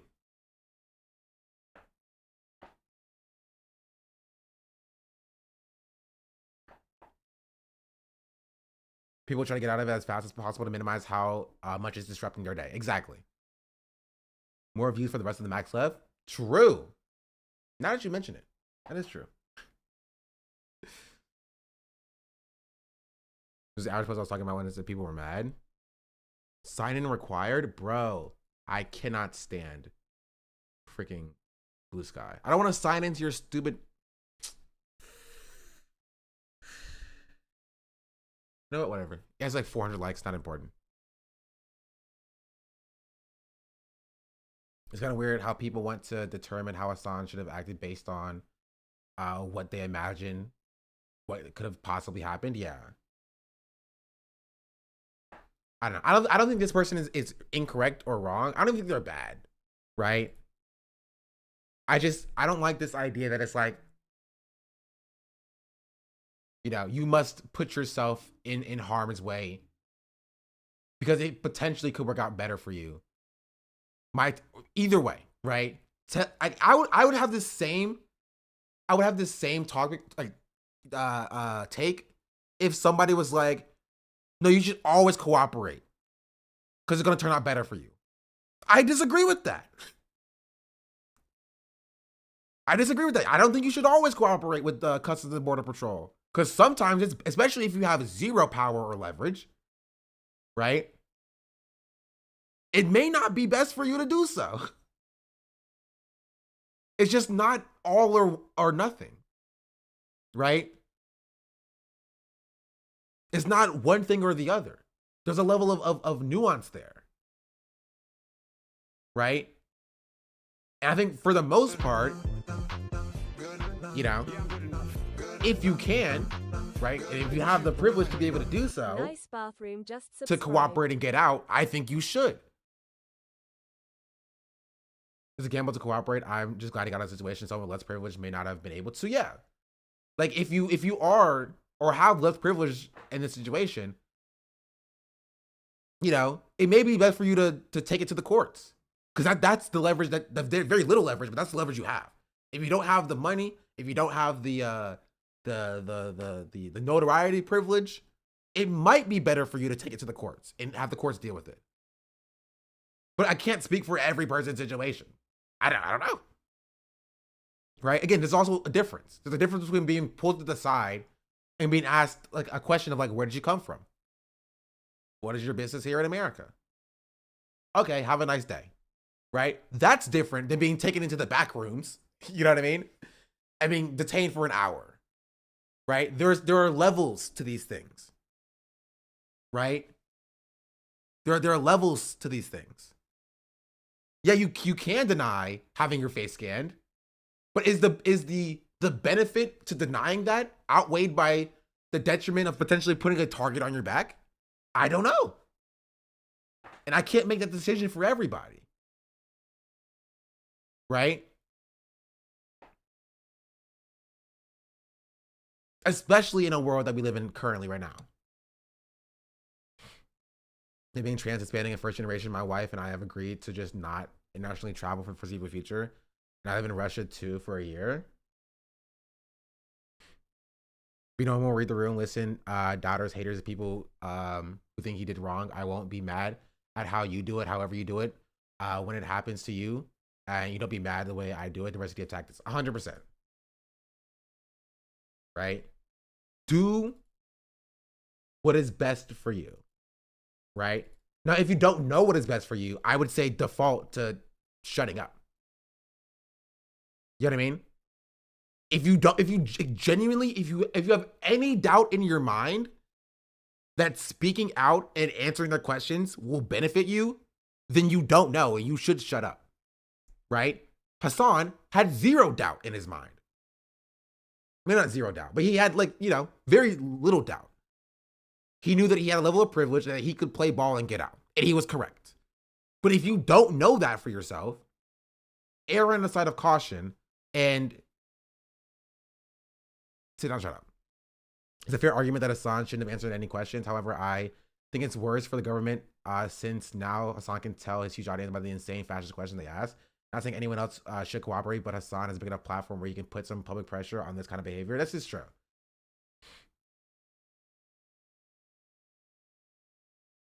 Even if he was detained further, he has the money to fight back. I mean, yes, but I still don't have that expectation of people, just in general. Like, I don't expect people to like put their bodies on the line in a way that I wouldn't, you know?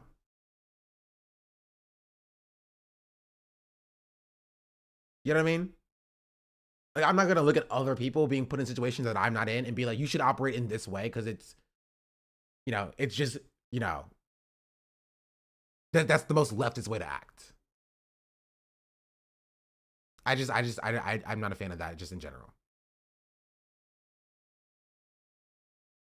That's just me though. That's just me though. I can think about what's effective for sure, but I'm not gonna chastise somebody for like. It reminds me of the conversation about like protesters who like get themselves arrested. I think it's fair to just say, don't get yourself arrested. It doesn't help.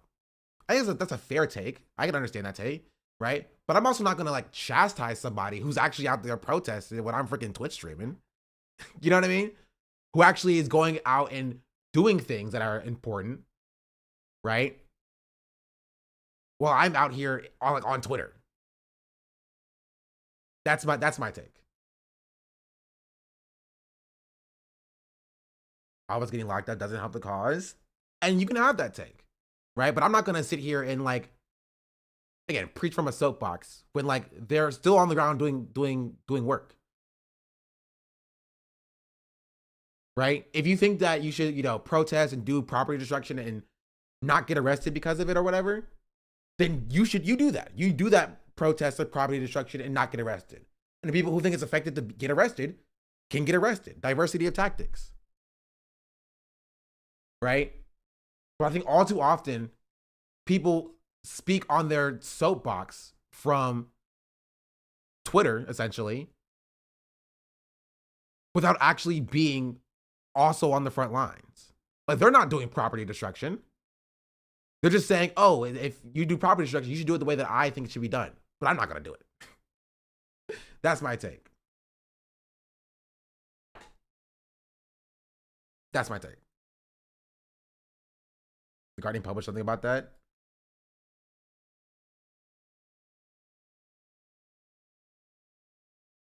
What did Owens Jones say? Oh, this is also an opinion piece. Okay, let's continue. We're only halfway through this. So for those of you who don't know, by the way, they can't actually unlock your phone, but if you have biometrics on your phone, drone and C-card are two very different things. True. 94 articles so far. Wait, are you counting, Cheddar? they could technically use that and put the phone to your face and unlock it that way. So this is true. Actually unlock your phone, but if you have biometrics on your phone, they could technically use that. And which is why, chat. Oh, let me actually. Sorry, my girlfriend's my wallpaper right now. I have to change it real quick. Which is why, if you have biometrics, specifically Face ID, you look at it and it just scrolls open or whatever, what you can do, this is for all protests as well, either you can turn off Face ID, but some people don't do it. If you hold the power and home button to make this screen pop up, and then you turn it off, Face ID no longer works. You now need a code. Right? So if you were at a protest, or if you're being taken into the back rooms by Customs and Border Patrol, hold the power and volume button until it buzzes, until you get this screen right here, and then Face ID no longer works. You can do it by just slipping your hand in your pocket, holding these two buttons, no longer works. And they cannot force you to give you their password.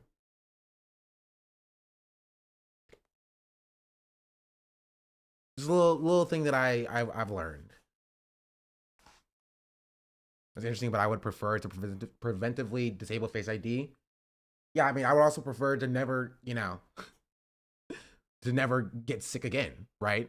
Doesn't mean that I wouldn't use treatments if I do get sick, right? You can take all the vaccines you want, right? Sometimes you still get sick regardless. Sometimes you forget. Somebody forgets.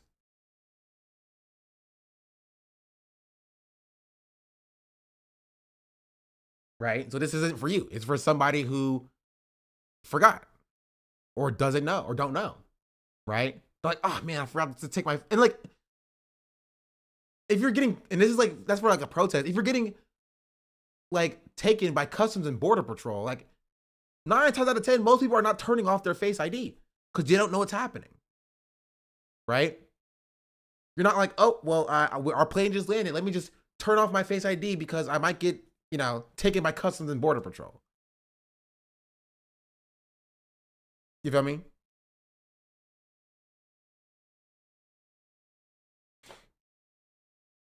Just keep it off permanently. Yeah, they're not doing that. Chat. I think I'm sorry, y'all are stupid. Right? This isn't for you. This isn't for people who don't have Face ID or don't have Touch ID. Y'all are stupid. This is for the normal people, for regular people. If you don't do it, cool, awesome, amazing. This isn't for you. Right? You're not the person who needs this information. They're like, oh yeah, I just have a second burner phone when I go to protest. That's cool. Most people don't. I'm sorry. Most people do not. Yeah, I just pay for cash for everything. You know what I mean? Don't even have a debit card. That's sick. Most people do have debit cards.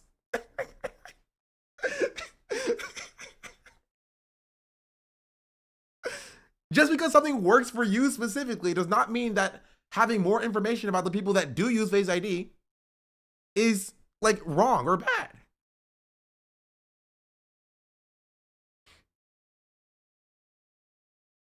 Face ID and Touch ID is normal. I mean, I know I'm not normal, but I guess that tracks. Yes, Face ID and Touch ID is normal. Most people have Face ID and Touch ID. They do. It's convenience. It'll be, again, that's like saying what people use debit cards. That's normal. You put all of your money in a bank and you use the cloud to basically pay for things. That's normal. I just use cash for everything. Like, no, yes, using debit cards are normal. People, and this is like security 101. It's normal, that's also bad. That's not true. It's not inherently bad. There is a level of security that you allow or you don't allow for level of convenience. There's always a trade-off. You partake in it, chatter. It's impossible to have 100% security, 0% convenience. You also do things that are slightly less secure, but more convenient. You do. You also do things that are slightly less secure, but a little bit more convenient. If you have a debit card, you're doing something that is slightly less secure, but a little bit more convenient.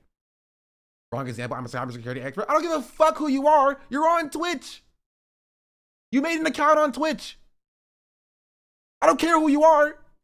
You do things that are slightly less secure for a little bit more convenience. It would be more secure to not make an account on Twitch and just watch logged out. You've attached your name to the things that you say online. Slightly less secure for a little bit more convenience.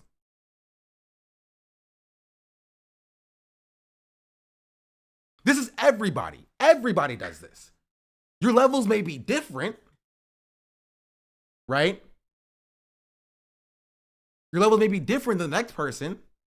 That doesn't mean you are exempt from this very basic security principle.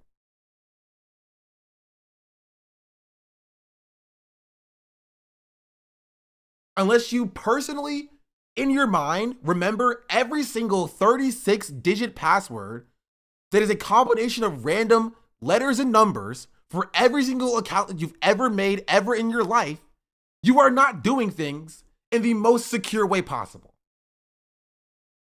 I'm sorry.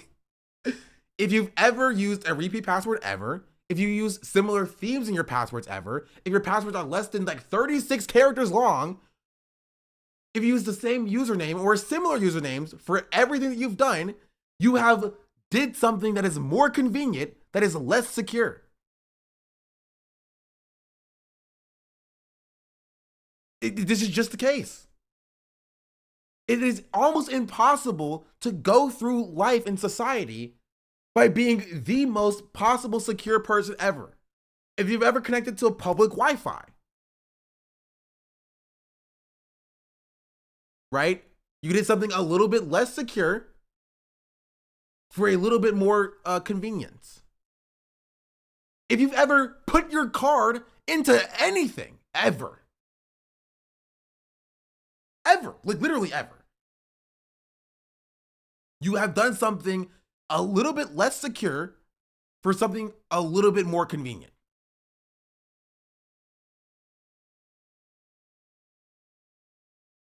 Like it's, if you're not this guy, you're doing it wrong.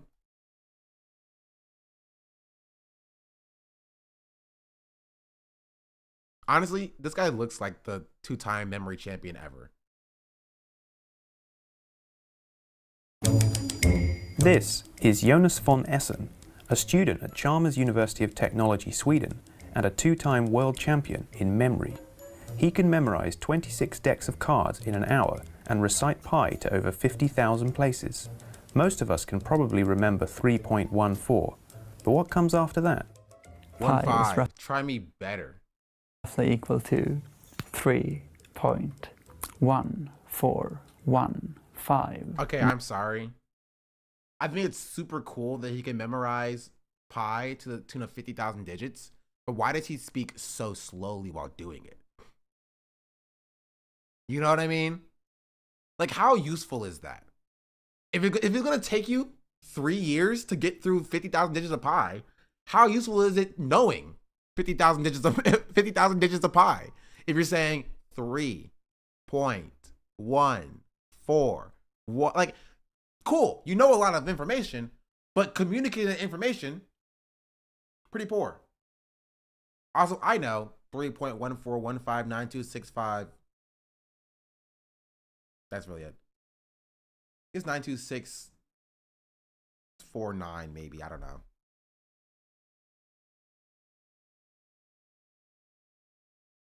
Oh, I can't use my Face ID.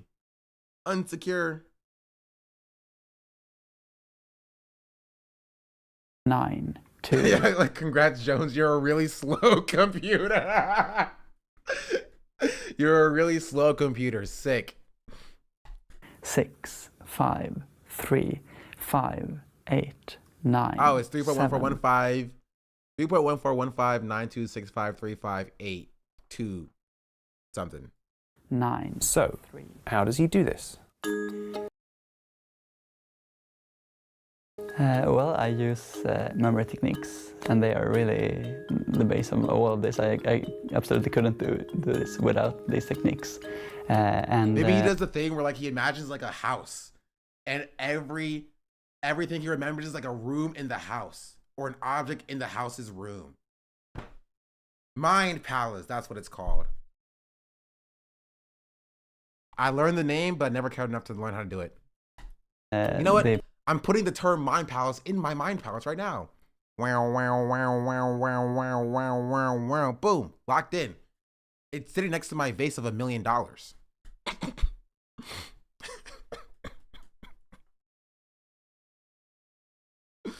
I'm sorry. You got Brain Blast 2, yes.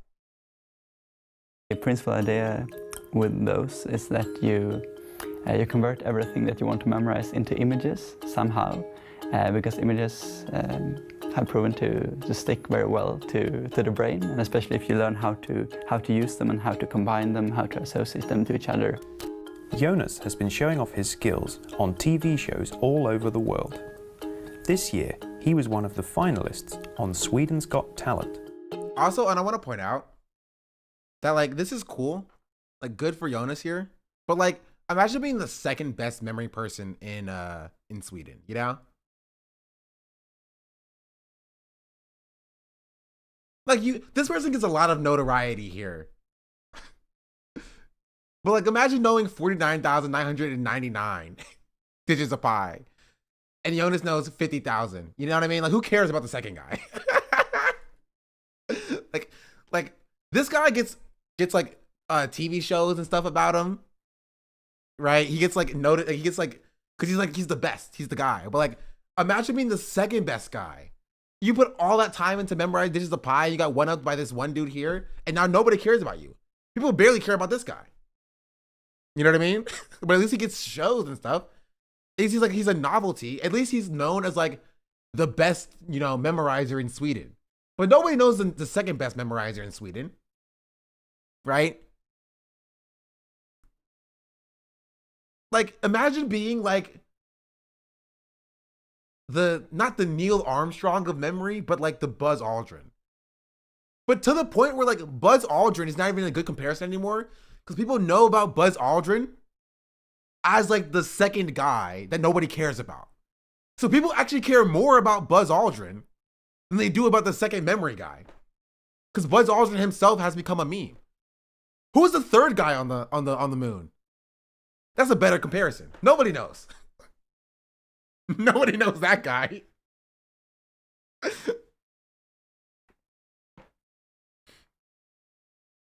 Michael Collins never stepped out. Oh, rip. Rip. So yeah. I convert every 3-digit number into an image. And there are several ways of doing this, but I'm using it's like a small alphabet, but with numbers instead of letters. So each digit between 0 and 9 has a sound to it, and then you can sort of read lines of numbers as words, and then you can picture these words as images. That's very confusing for some reason. But it worked for him, good for him. You know what I mean?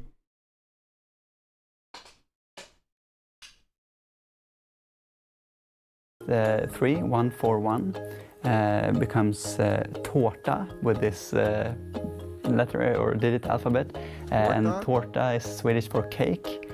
So the first thing that happens is that I just see a gigantic cake outside of my door, and then the next thing is 592, and that's a ghost. So there's a ghost coming up of this cake, like out of this cake, and then 653, it's a helmet. So this ghost is wearing a helmet, and that's like the first 9 digits in one scene, like right outside the door. And then then it continues with 3 new images put together and in the next location, and then 3 new and new, so 9 digits at each spot along the way. And he has big plans for the future. Right now I'm focusing mostly on this pi decimals, because it's been more fun than I thought. And wait, but why? Like, okay, what's the limit?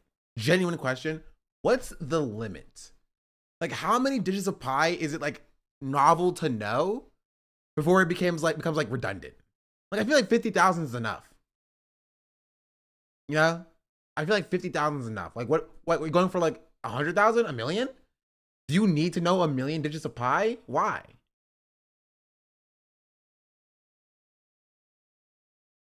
Like, wouldn't it make more sense to like memorize like classical literature a little bit? But yeah, I can recite all of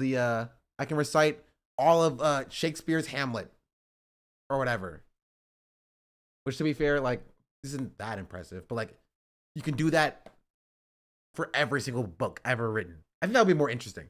Like, imagine being the walking library of Alexandria. Ocasio-Cortez. Exactly.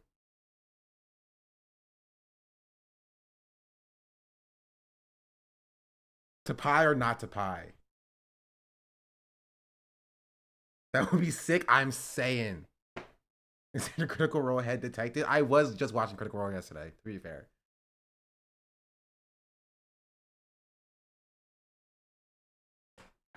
Does it be good to punish casinos with card counting? I don't even know that if he knows how to count cards very well. I feel like he's wasting a lot of his brain space.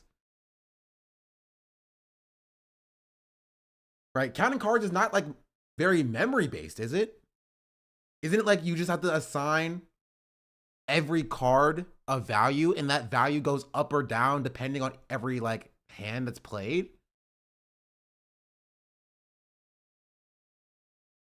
It's memory based, but very easy. I don't think it's memory based per se.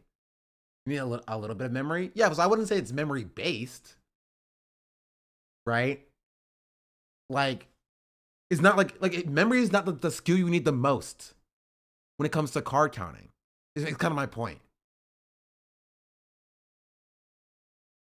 So I don't even know if this will help him with counting cards. They're not necessarily memory based, but you need to remember the systems, I guess. Yeah. Maybe chess. I think chess would actually be a better analogy, because like remembering like every single chess position ever. That would be cool. They're like, you're doing the ring around the rosy, mate. I know the ring around the rosy, mate. This was played for the first time in 1863 out of Belgium or whatever. That would be fun. That would be a fun use of like memory. You just remember every single chess position or something. Really impossible. Chess with way too many positions, just a few moves in. That's what they want you to think. That's what they want you to think.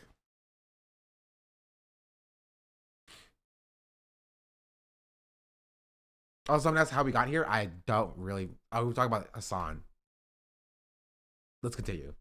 Put the phone to your face and unlock it that way. So just so you know, they could technically do that, okay? They could technically do that, but there's a trick. Either you get a burner phone when you're traveling internationally, or if you have your regular phone, you can just do a passcode by either canceling biometrics, or if you forgot to cancel biometrics like your Face ID, what you can do is click it 5 times. If you click hold 5 times in a row, it will actually disable Face ID and it will force you to put your hold.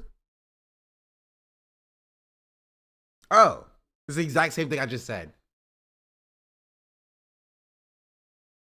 It opens up to the same thing, right?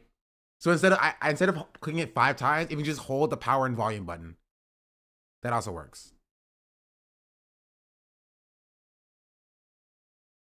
It is the same thing, but it's just 2 different methods.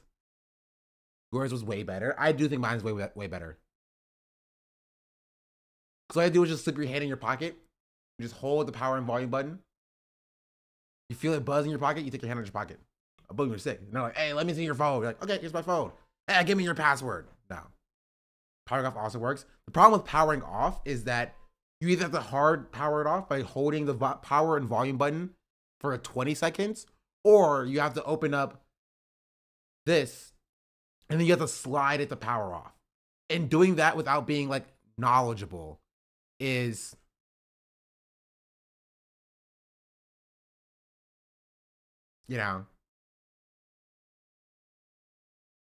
not great.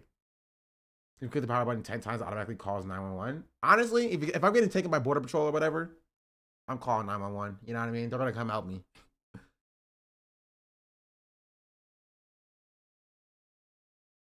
Yeah, cop versus cop. Exactly. Mine's just power button 5 seconds to off. No, that's not how it works on mine for whatever reason.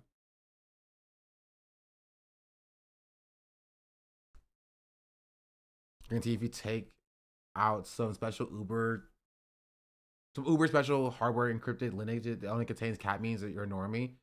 Maybe better to unlock. Yeah. Your passcode in. And because there are laws against like the agents not being able to force you to put your passcode in, they can't actually access your phone like that. Now there's different methods. They will. The problem is, this is the issue. They will hold you. That's the problem. They will hold you. If they can't get in your phone, they will hold you.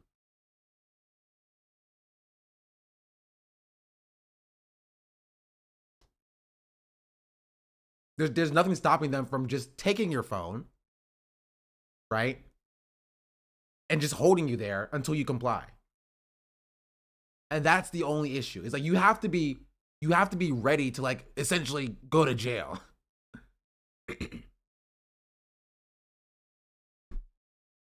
Guys, fuck your life up. That's why you shouldn't cooperate them doing that. I tell that to normal people. I'm not telling freaking father of 3 whose kids are out there to be like, you know, sucks to suck, go to jail.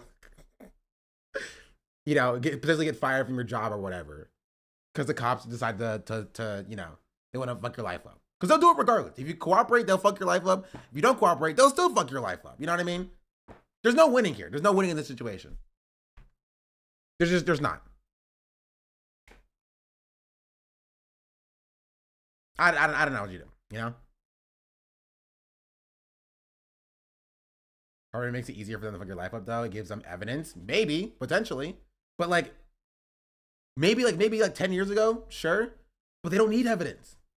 They don't need evidence. They need zero evidence. There's nothing stopping them from them just, and that only works in a world where like there is rule of law. And there is no rule of law. You don't have rights. There's nothing stopping them from just like throwing you in jail and dealing with it later. And then like disregarding whatever the courts say when it comes to, you know, releasing you. That's the only issue.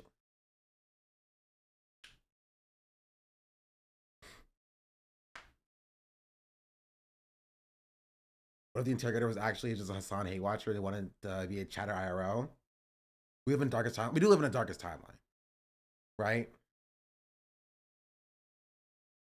So I don't know. I don't know. I do think for most people, it is best if you can, right, to not comply, right? Because you're not insulated by or from consequences the way that, you know, rich people are, right? But like most people just aren't gonna do that. That's the issue.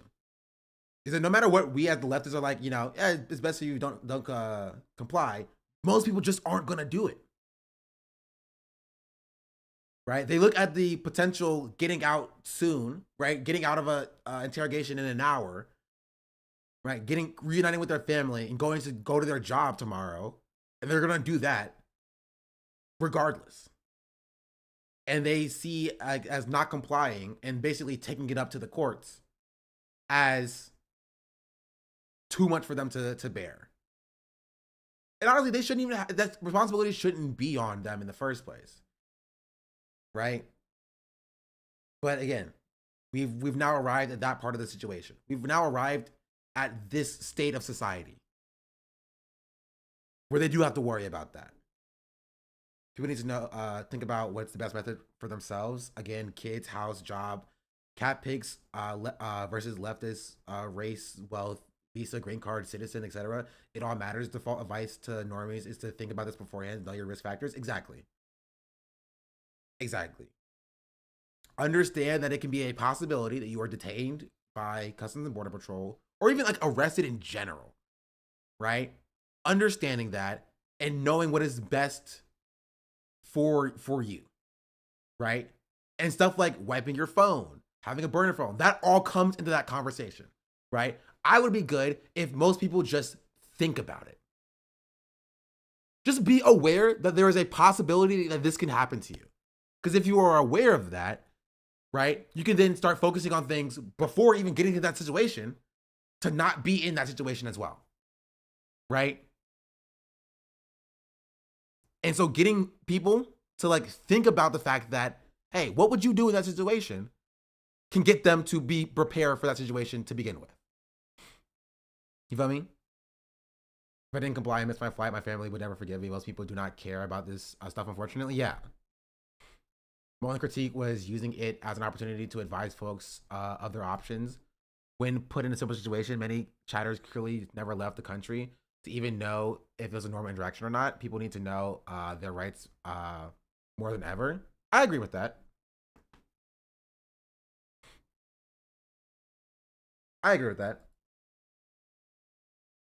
You memorize phone numbers of your loved ones, at least have a plan for your pets if something happens. After I saw this video, I thought about what I'd do and say, given my circumstances and the stuff that I've expressed publicly. Yeah, and that's the only thing that I think is the best thing, right?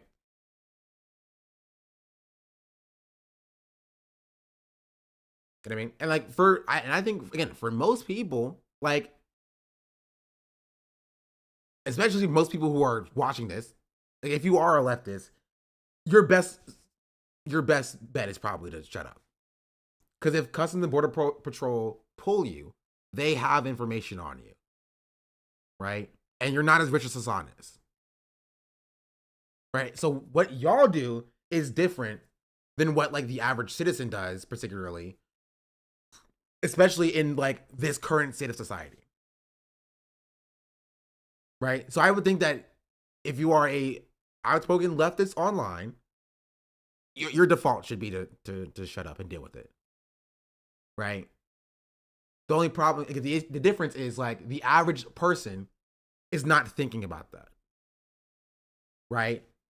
And I think just the advice just being to shut up, get a lawyer is not helpful, because when they are put in that situation, like the fight or flight kind of situation, they're gonna shut down, right?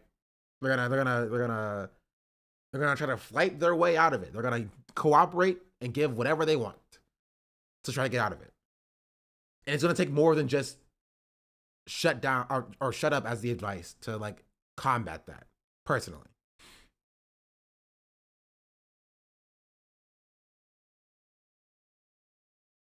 The interrogator kept saying, since you mentioned that, because Hasan wasn't being detained, so he didn't want to spook Hasan into leaving.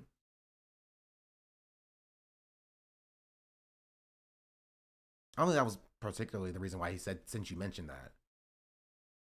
And more is just, I think it's more likely that he said, since you mentioned that, in order to make it feel like Hasan was guiding the conversation, as opposed to it being an interrogation itself. But at this point, we're getting into like the psychology of like the interrogation, as opposed to like, you know, what actually matters here.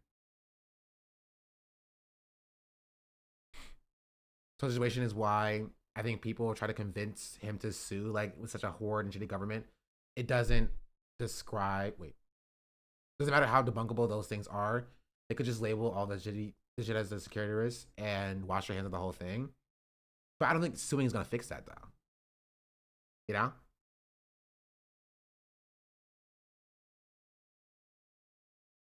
Any lawyer would tell you to cooperate, never cooperate, talk to the police. Yeah, and that's a cool story, but like most people aren't gonna do it. Like I'm operating off of like the reality that most people are not gonna do that. They're not. When they're put in that situation, what a lawyer says leaves their mind. They need more than just don't talk to the police, right? Because that's the issue. The issue is there's too many unknowns about don't talk to the police. People don't know what don't talk to the police means, right?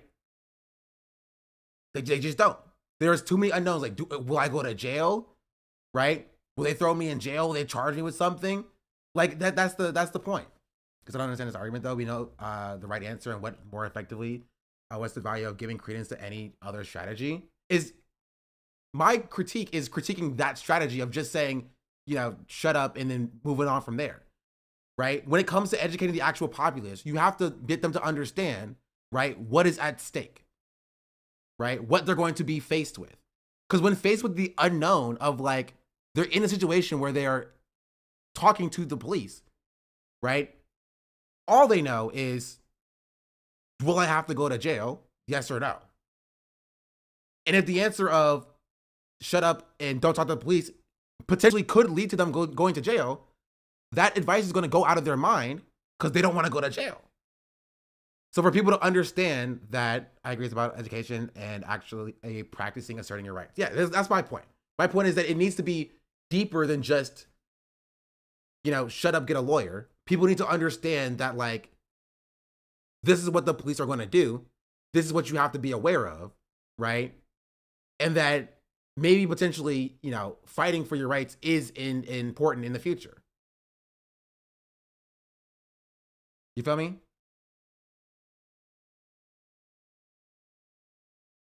'Cause, saying nothing and calling your lawyer doesn't mean you won't get locked up or shipped to CCOT. Yeah.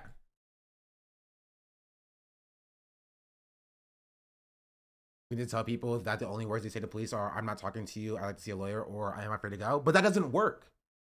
That's the problem, is that that doesn't work. Because when they're in that situation, they're like, no, we're going to arrest you. They don't know, like, what to do after that, you know? If their dialogue tree ends with them being arrested, most people are going to default to, like, you know, what do you mean it doesn't work? It doesn't work in a situation or in a society that, like, disregards rights. That only works in a society that, like, cares about, you know, rights and, like, the First Amendment and things. You know what I mean?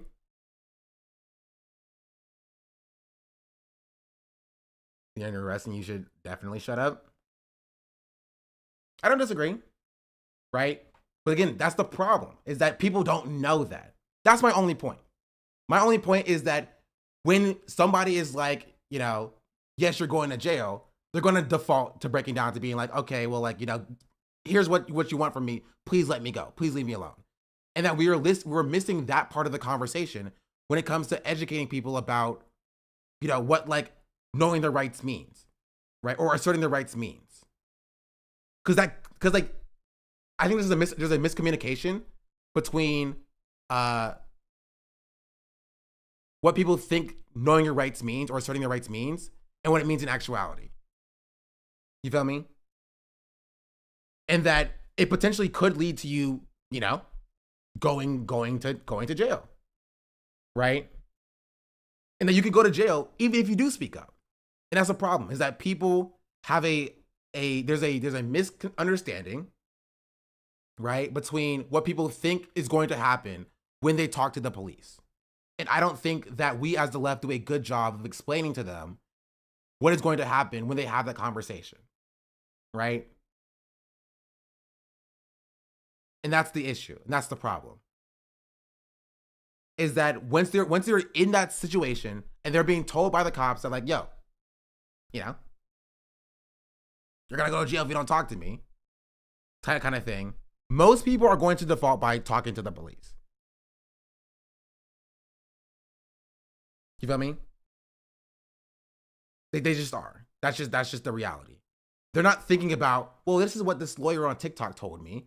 They're thinking about, well, my family's right here, and I'm the breadwinner of the family, and I gotta do what I gotta do for the breadwinner of the family. You feel me? To the point, this is the exact reason why Miranda rights were even put into effect. There are so many rules, such laws, etc., that the police work around. This knowledge is power, literally. Yeah. I guess something to calculate risk and learn something is publicly talking about it. He never told those people what he did. This is more than just, or deeper than Hasan, right? You're right, but that's the wrong thing to do, and we can keep people out of prison if we make them, if we make the shut up protocol. I don't agree with the end of this, right? Is that there have been people who've shut up and been shipped to CCOT, right? And that is based upon foundationally rule of law, and that is if the rule of law is followed. There is no rule of law when, like, they can just black bag you. You can shut up, and then the next day send you to Louisiana, and then the next day they're throwing you on a flight to go to El Salvador. You know what I mean? And I'm not saying that you're, like, incorrect in your overarching assumption or assertion, but I'm saying that it's we've reached that point where, like, it's deeper than that, and that we need to combat that in different ways. Just telling people to shut up is not going to save their life effectively. That requires the rule of law to be followed. No right answer, lots of wrong answers, though. I agree. Sorry, operating like that is if that's really true, none of us would be streaming, or we would have we'd fled the country. Not true at all. Right. My point is that I don't want to give people the assertion that, like, there's somehow a correct answer that's going to save their life. Right. That's my point. My point is, like, not that, like, shutting up is a bad thing. My point is that we're essentially lying to people that like, yo, if you shut up, your life will be saved. I think people should have all of the information to make that decision for themselves. And I think that again, for most people, shutting up is the correct option, right? But I don't want people to think that just shutting up and not talking to the police is going to like save themselves, right? They could potentially have to, you know, they may potentially be thrown in jail. That's just the case. I just don't know. You feel me? I just don't know.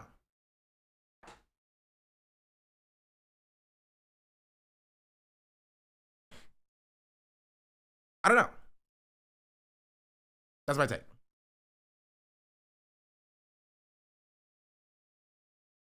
That is my take. We are we're in a state of society where, you know, the overarching apparatus of policing, I mean, we've been here for a while, but like they are flagrantly disregarding rule of law. They are black bagging people and like shipping them out onto, you know, into foreign countries, into prisons, regardless of what you do. Right?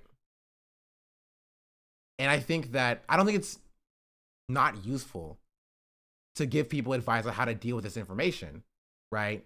But going back and circling back to Hasan, I don't know how useful it is to like chastise Hasan for like not asserting his rights or whatever. When this is like, this is deeper than that conversation, right? Personally, this is what I heard in the first place. I think there needs to be a more robust situation of education about the way that the police operate and understanding that what it would look like to, you know, assert your rights. That's my overarching point. I think people have an idea of like, in theory, about like what asserting their right look like, but not what it looks like in practice. And in practice, a lot of people will default back to just cooperating with the police because they're like, oh, well, I shut it up, but now I'm going to jail. I don't like that. That's my point.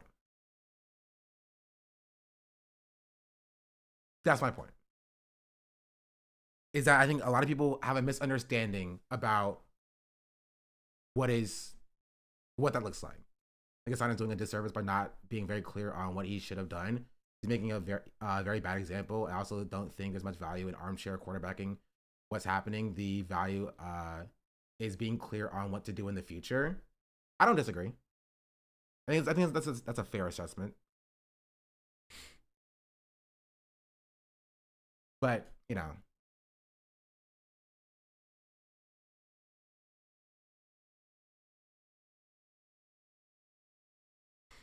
government is ignoring habeas corpus means all answers are luck-based now, essentially. Coin flip. I think he said it openly that he did it because of his privilege. So when he said, I have the privilege to be able to see the situation out, as in he wasn't concerned about being arrested and wanting to report back in his community his experience so other people's can learn. He did literally say that. I think it's fair. Again, we're halfway through the video, right? I think it's fair to say that Hasan should have been more, you know, been like, if you're, you know, not me, you shouldn't do this. I don't know. If you believe that, I think it's fair to take to have. I mean, that's unfair. I've literally seen people fantasizing about if Hasan got arrested and motivates all of his fans to start uprising. Like, what? Yeah, I think that's funny. I think that's kind of laughable.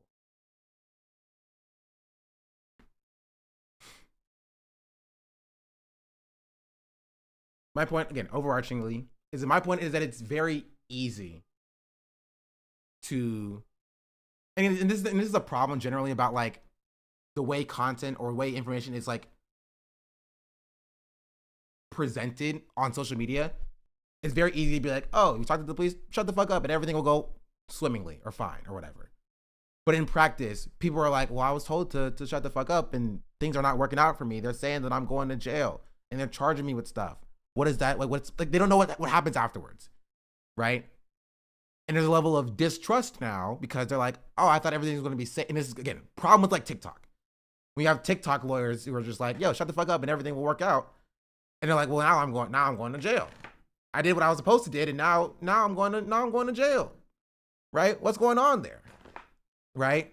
And that we need to be better about presenting this information in a way that, like, so people understand what the process actually looks like. That's my point. That has been my point. Shutting up is not bad advice to give to people. It's just that when we present this information to people, there's a reason why most people will default back to not shutting up and cooperating. Right? It's because we are not doing the best job of presenting that information. Does that make sense?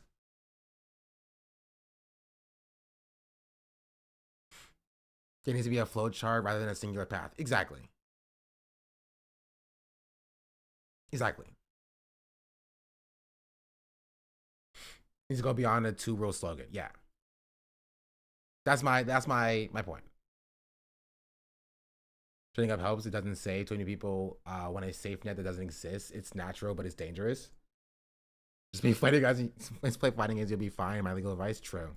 How they can access your phone, from what I understand, they can also put it. At a rapper's response training I went to, we literally role played a situation. Actually doing practice asserting your rights before a flight and going through this conversation could be very helpful. 100%. 100%. I agree. 100%. We are in agreement with this, Brett. Like we need more of that. We need more. Again, this is a problem with the way that information is presented in online, right? That's not gonna go viral on TikTok. What's gonna go viral is lawyers saying shut the fuck up a bunch, you know? You feel me? Like that's what is gonna go viral. But like what that looks like in actuality, in practice, just doesn't hit the same in the algorithm. You know what I mean? And that's and this is, again, it's not necessarily the fault of like the leftists themselves. It's just how information is disseminated down to people. And that we need to be better about getting people to understand this is what it actually looks like to what asserting your rights is. I live as a Right? Okay? I live when I believe. That's my point. Dope Coast, thank you for the 2-month free subscription. Reality as a normal person is going to panic, man. They won't have the confidence of a sovereign citizen to antagonize their captors. That's because you only panic when you experience a situation that you are not prepared for, right? That's what panic is, right? When you experience a situation that you are unprepared for is when you panic. The problem is that normal people are unprepared to deal with this situation. And my take is that we need to do a better job about preparing people to deal with the situation. That's all I'm saying. That's all I'm saying. You are not wrong in that normal people are going to panic. Is that we need to do better to showing people to understand that like this is what it looks like, right? We need someone's honking out there. We need a body camera channel to show people dodging charges because they said the government didn't incriminate themselves. Cops are terrible at doing their actual jobs. They rely on you telling them what happened 98% of the time. Usually the job becomes infinitely harder. I don't believe we are in that world anymore. Maybe. I don't know. Right?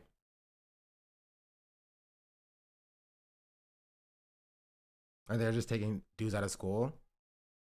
Again, I'm not saying this is like an end-all be-all like solution, right? But it's just a calculation that like you have to make as yourself.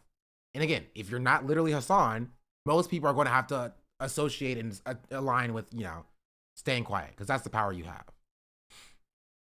Right? But if you are literally Hasan, then you have to have that I don't know, it's beeping out there. You have to just think about it. That's all I'm saying. Just think about it. Think about what you would do in that situation. Right? And I think if most people thought about it, they would understand like, hey, maybe I should, you know, wipe my phone before I go and fly into the country. Right? Maybe I should delete my tweets before I fly into the country. Maybe I should, you know, bring my burner phone instead of my actual phone. Right? Maybe I should take off Face ID. Right? It's just think about it. Think about what would you do in the situation and then plan for that until that happens. It may never happen to you, and I hope it never happens to you. Right? But just think about it and then plan accordingly back from there. So I think legitimately I think this is a good conversation to have. If it gets more people to think about what would I do if I was put in this situation, what would I say? Would it help me to talk and cooperate with the police? Right? And as Brett said, the answer most likely is going to be no. Right?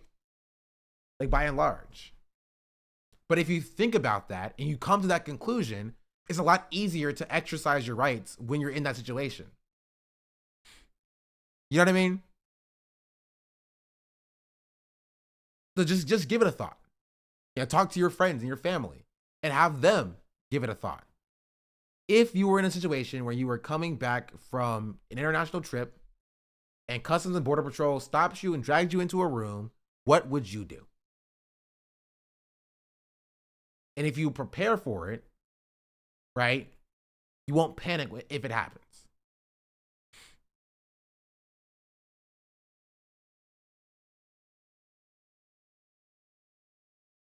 That's my take. Let's continue. On a computer and just like plug it into a machine, and the machine just basically takes all of the information in your phone.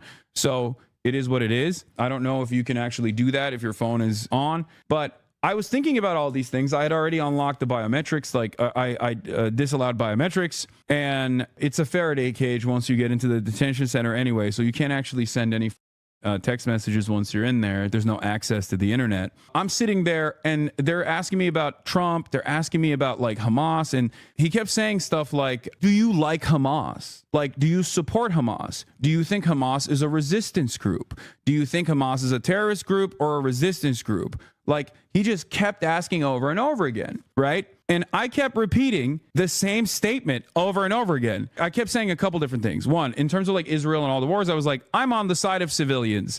I want the endless bloodshed to end. Probably English, my family. My parents are American citizens. Those people are English. I've been talking to them about what to say and not to say to the police because I'm getting worried for them. And I am a pacifist. I want wars to end. I just kept repeating that over and over again. Every single time he asked me a question, I just kept repeating that. And every single time he asked me a question, a leading question about Hamas, I kept saying, the United States State Department recognizes Hamas as a terrorist organization. The United States State Department recognizes Hamas as a terrorist organization. So he just kept asking me over and over again, like Hamas, Houthis. Hamas is a terrorist group, right? Well, in a situation, you shouldn't say anything, like legitimately. You shouldn't say anything. You feel me? Like, no, you don't say Hamas is a terrorist group. You don't give them what they want. What should the average person do? Honestly, not say anything. Right? Like, I don't disagree with Brett in that, like, the average person should shut up and not give the Customs and Border Patrol what they want. Right? My take is purely on the fact that like most people, when put in that situation, are going to cooperate.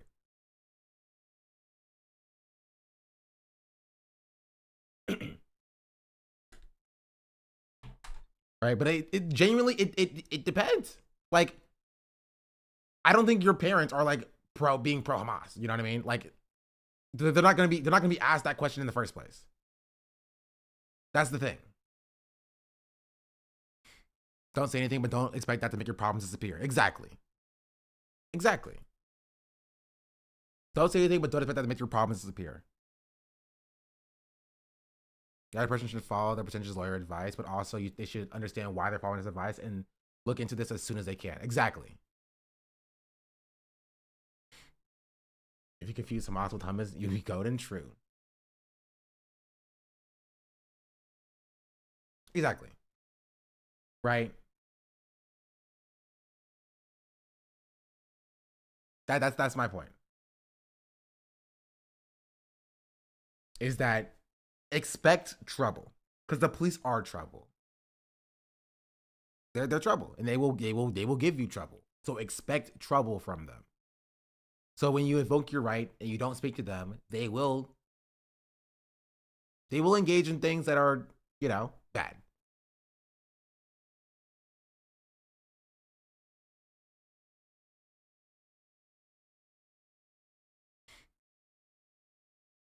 Right? But I don't know. Like again, I can't speak for everybody. Which is why I say most likely they would probably want to shut up.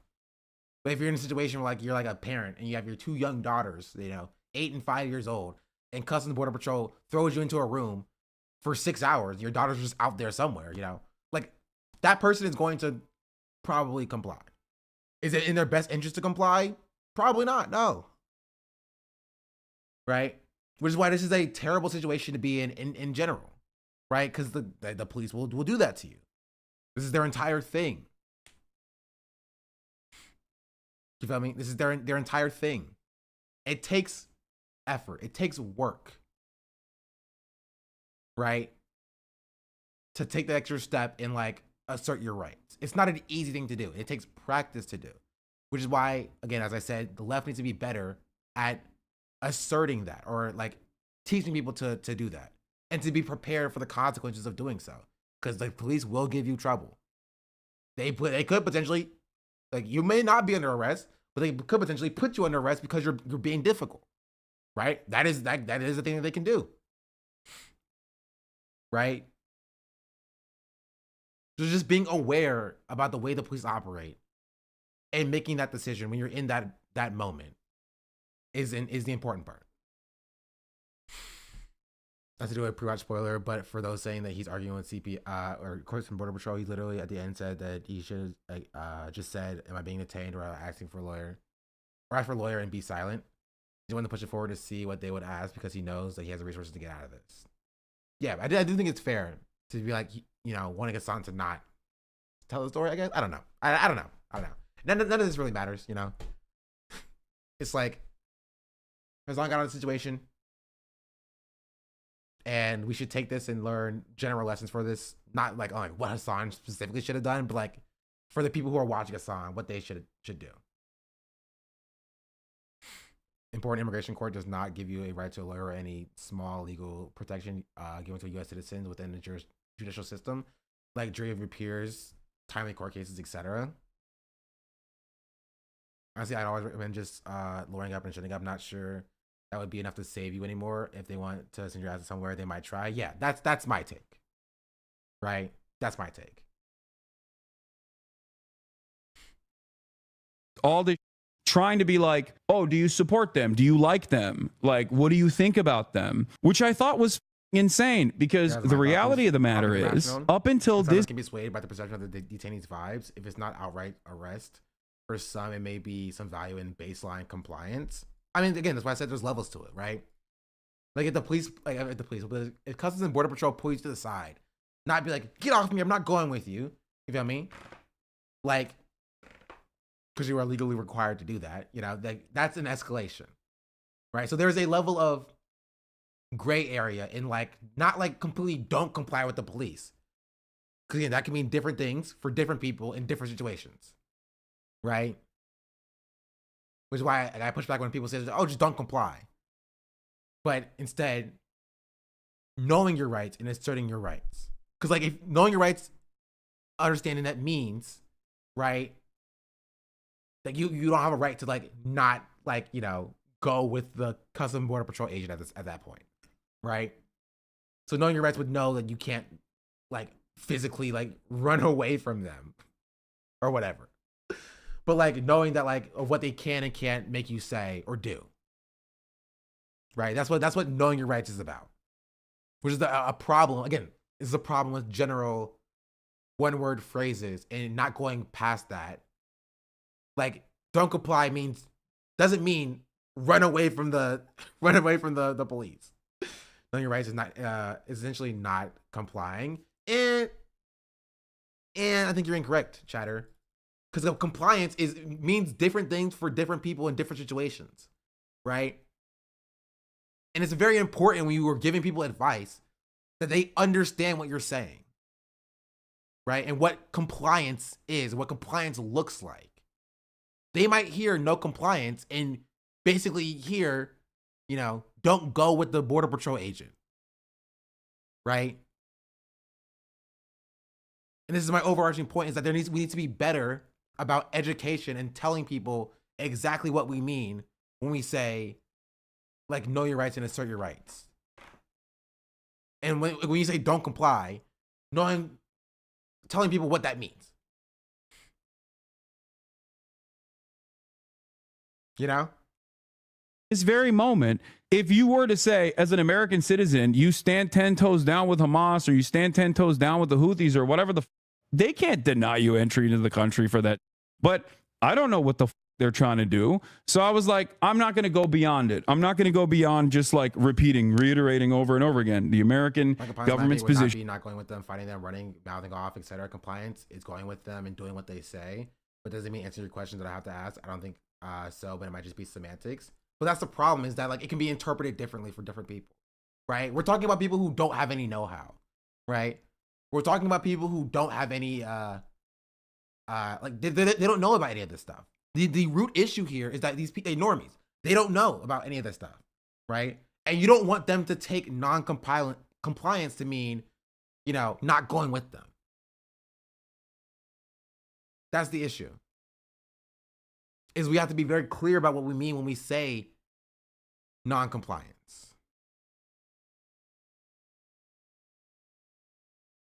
Non-compliance does not necessarily mean belligerence. Well, again, you have to make sure that normies understand that and know that. Right? That's my point. I think you're right about explaining, but the point about whether to comply or not comply, talking to the police is complying. Lawyers will tell you to not talk to the police. Well, then going with the police is comply. You know what I mean? Like, and this is the problem, is that it's situational. A good example is that we saw somebody a few weeks ago who was sitting in their car and ICE was like knocking at the door, telling them to put the window down, and then like basically ended up breaking the window and arresting them. And there were chatters who were like, oh, just drive away. Is that non-compliance? There were chatters who were like, oh, just drive away. Is that non-compliance? Right? This is important. Like the semantics here is not semantically different. This is important. These are important differences about the way that people operate within specific situations. Right? You don't want anybody to have any difference here. Right? They don't want them to be any gray area here that could end up them getting hurt or harmed. Right? You have to be very, very poignant and very strict, very targeted about what advice you give to people. Right? You don't want them to take non-compliance as in like, you know, drive away when the ICE is trying to break down your window, if that can get them harmed.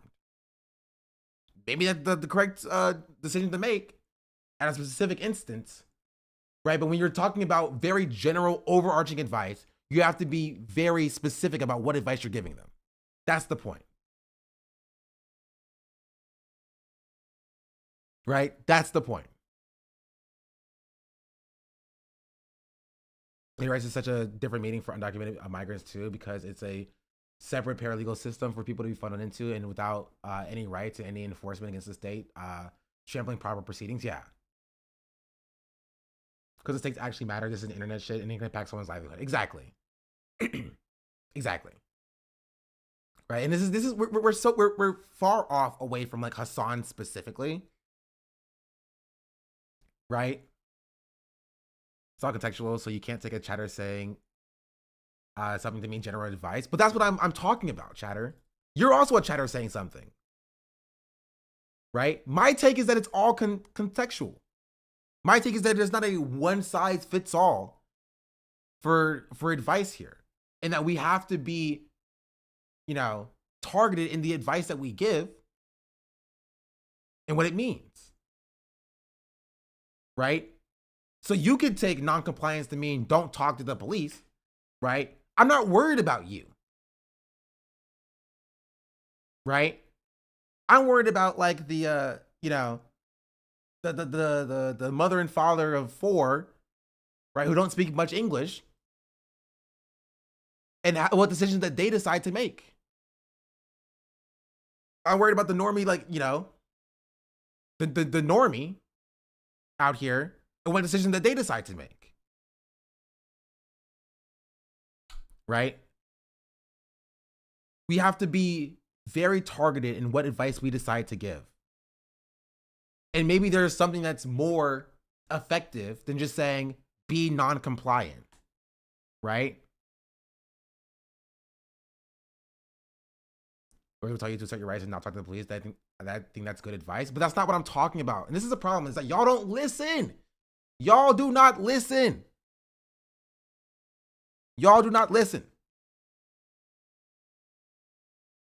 You're talking about something entirely different.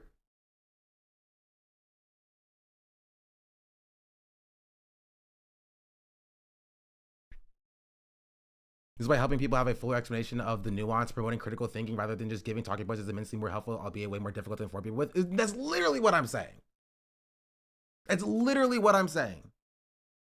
Is that we can be more effective in the way that we, disseminate our information, as opposed to just reducing it down to just be non-compliant. And China's like, well, just don't talk to the police. It's easy. Like, we're just having a different conversation. Is that Hamas is a terrorist organization. But then he just kept asking me about the Houthis. He's like, well, do you agree with the terrorist designation for the Houthis? And I said, I'm of the Brookings Institute mindset that in 2020, when Donald Trump initially designated the Houthis as a terror organization, that was a major mistake. I talk about these issues from an academic context with humanitarian rights organizations. Yes, Chatter, fuck you. That's my answer. Yes, fuck you. Literally. And legitimately, yes, fuck you. Yeah, what do you think I was going to say? No. Oh, you're so right, Chad. You're totally 100% correct. You're not understanding the words that I'm saying, and so I am not responsible for your misunderstandings. Maybe go back to school and maybe learn to read again. I don't know what to tell you. Yeah, fuck you. And with academics and with journalists, as a matter of fact, this is completely protected under First Amendment laws, and therefore, I don't understand what the reason why we're having this conversation is. And I kept saying that over and over again, at which point he just kind of gave up. But what I thought was really interesting was, and I even followed it up with I said, I'll call balls and strikes, and Chatter's literally just repeating what I'm saying, but in a different conversation. Acting as though I disagree with it. I'm talking about the term non-compliance and how it can mean different things to different people, and how that can be unhelpful in a situation where somebody misunderstands the term, and he's like, "Well, just don't talk to the police." Did I not say that? Did I say something differently? No, we're having a different conversation about an entirely different term.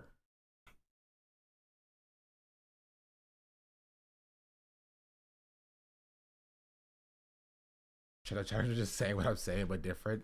Okay, Chatter. There are things that Trump has done that I actually agree with, and I'm not shy about saying those things, even though initially he said he was going to end all these wars. He hasn't done so. I think these wars are unnecessary. They're costly, and a lot of civilians die in the process. I don't think it's appropriate. I think it's very inappropriate, and it must end, right? That's my position. But I do think that Trump did a good thing where he implemented a ceasefire with the Houthis. So when he does stuff like that, when I agree with him, I tell him what's what. When I agree with Trump in a decision, I'm open about it, right? So I explained that to him, and I just yapped away over and over and over again. And what I found to be particularly interesting was, in the first half of the conversation, it was just basically a fact-finding mission, right? Try to get me to say something that I think would be of interest. In the second part of the conversation, there were some real actionable items that he presented that, depending on how I answer those questions, I'm going to jail. Because the first stuff was just illegal for him to ask me those questions and completely idiotic and ridiculous. And I think they did it because they know who the fuck I am, and they wanted to put the fear of God into me, not knowing that I'm a stubborn piece of shit, and that's not going to work at all, right? The second half of the conversation was actually because he went away for 35-30. His advice doesn't even agree with Chatter saying just shut up and lawyer up. When selected for a longer interview when I'm coming into the USA, what can I do? Your legal status in your country may inform what decision you do if you are selected for a longer questioning when entering the United States. U.S. citizens have a right to enter the United States. So if you're a U.S. citizen and the officer questions become intrusive, you can decline to answer those questions, but you should be aware that doing so may result in delay and or further inspection. The same is true for lawful permanent residents. You generally cannot be denied entry to the U.S., but declining to answer the questions may result in delay and further inspection. Refusal for non-citizen visa holders and visitors to answer the questions may result in denial of entry. If the officer's questions become intrusive and improper, you should complain to speak or ask to speak to a supervisor. This goes for citizens, lawful permanent residents, non-citizen visa holders, and visitors. Although Customs and Border Patrol takes the position that you are not entitled to an attorney during primary and secondary inspection, we encourage you to have a telephone number of an attorney or legal services organization with you and ask to contact them if you feel your rights are being violated or if you've been detained for an unusually long period. For anyone attempting to enter the United States, if a Customs and Border Patrol agent informs you that you are under arrest or it becomes clear that he or she suspects you have committed a crime, you should ask to speak to a lawyer before answering further questions. And if you wish to exercise your right to remain silent, you should say so and out loud. Yes. This is literally exactly what I've been describing for the last hour, is that it's not as simple as just lawyer up and stay silent, right? It's that it depends on a multitude of different factors. In that you can decline and shut up and stay silent. Very clearly says lawyer up and stay silent on the bottom there. Yes, but my point is very clearly that if you do so, that they can result in delays or further inspection, right? My point is that normal people are going to see this, right? And they're going to be scared. Just telling you to shut the fuck up. Listen, this is literally at the bottom of the flow chart. This is at the final stage of the flow chart, right? The point that I was making, that point that I've been made, is that people normally are going to see this, right? And the delays in the inspections that are caused by the interview from Customs and Border Patrol, and they're going to default to, speaking up because the delays and further questioning is intrusive and it's bad, right? It's not good. And as I said, I do think you should still remain silent and ask for a lawyer.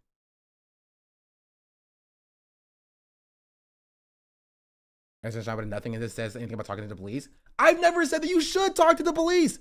When have I said you should talk to the police?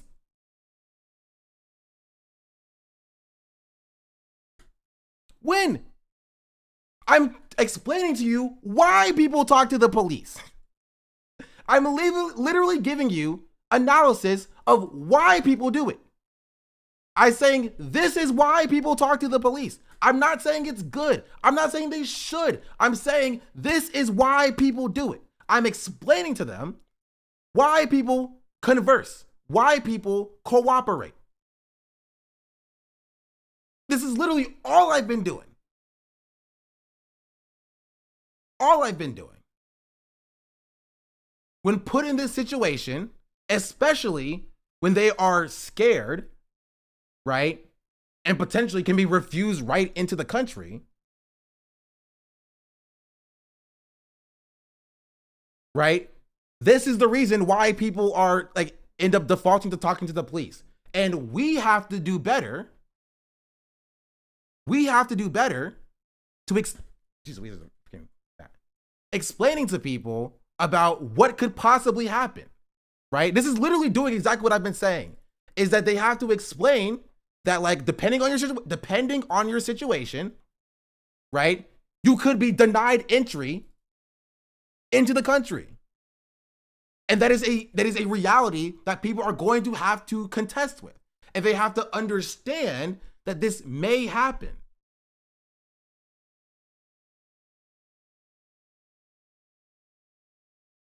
Right? So depending on your situation,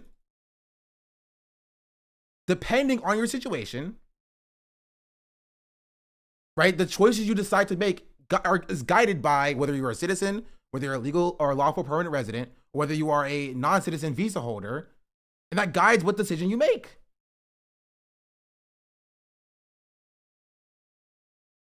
And why somebody may default to, especially if they are afraid, why they would default to, cooperating.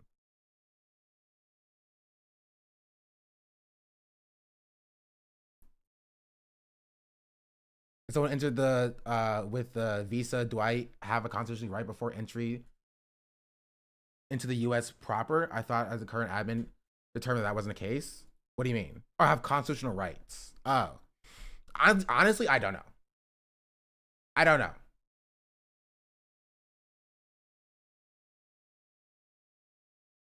I do not know. It honestly doesn't even matter if you do.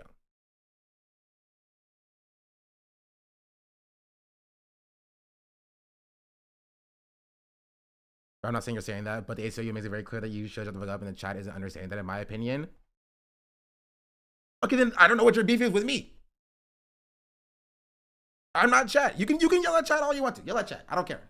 Right? I'm giving you my take. I've described to you precisely that. So I don't know what your contention is with what I'm saying.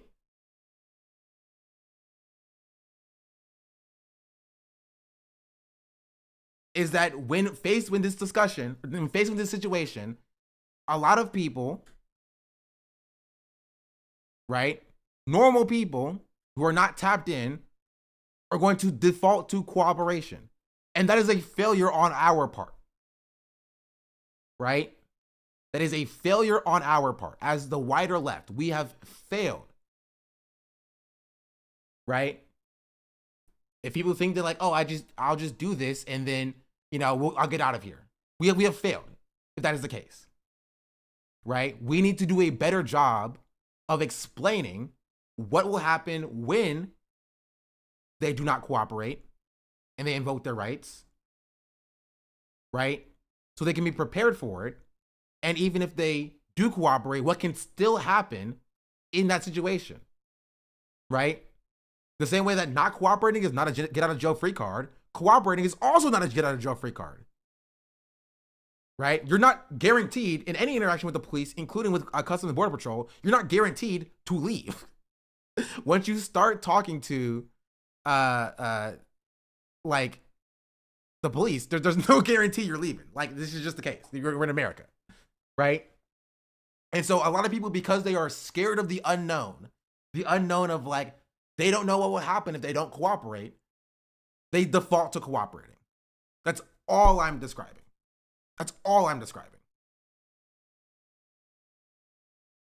And we need to do a better job of explaining to people, right, what that process looks like so they are prepared for it, so that they are more likely to assert their rights.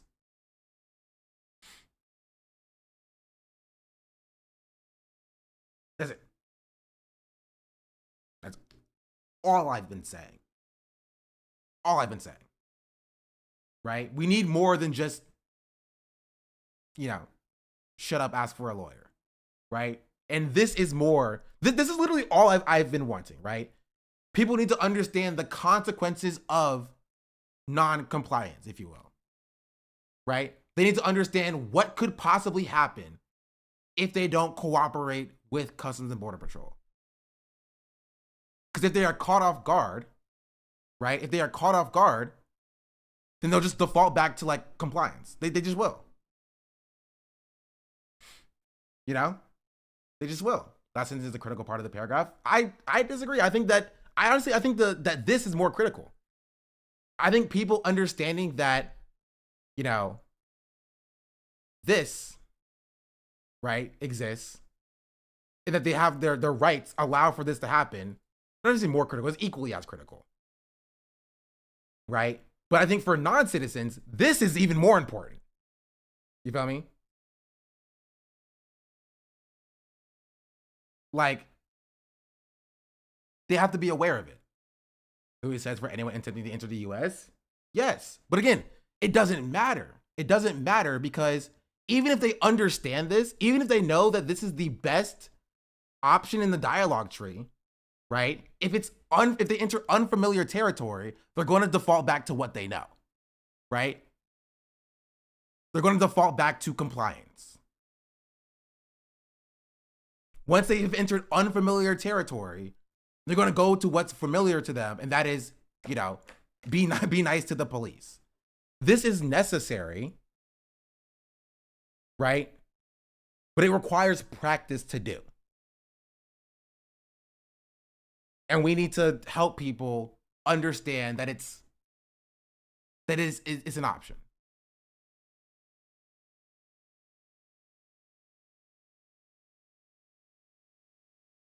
Right? And if they don't do it, what happens in the future? Right? Like, they need to understand that this can lead to arrest, which can then lead to this.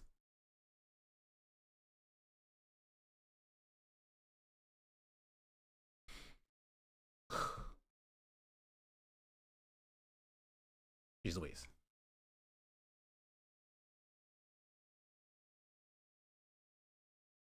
It's not the same, but a similar field of sobriety test. My understanding, if you refuse, you can get your license suspended, but they can't use the field sobriety against you.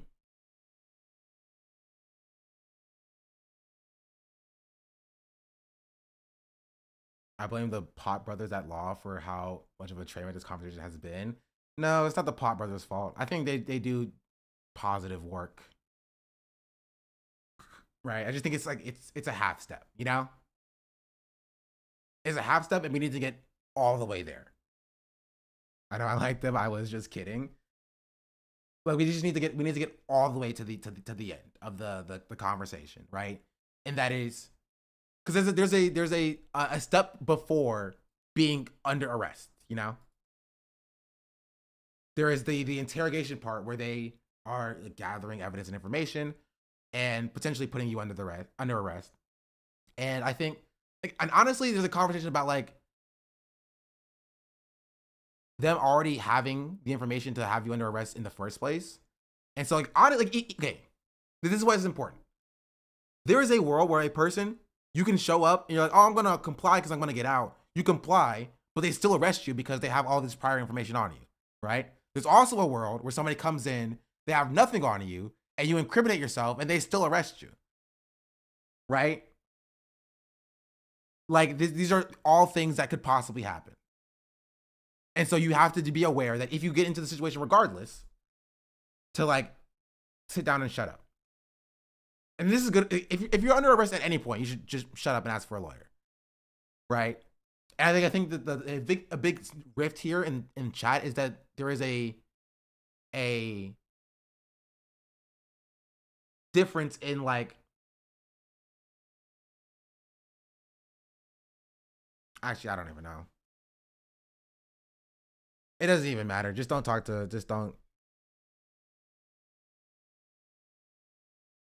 Also, sorry, this is cyber. Didn't they make it so like you don't have to get your Miranda rights read to you? Good discussion. If you have something on you, talking won't help them. If they don't have something on you, talking will help them gather intel on you against you. Which is why lawyers say this fuck up. Again, there's a difference in like the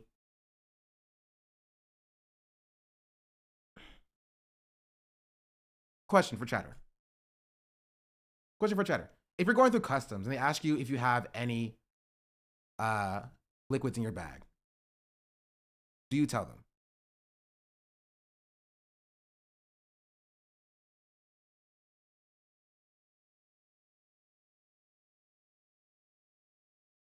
Are you being detained? Oh, so okay.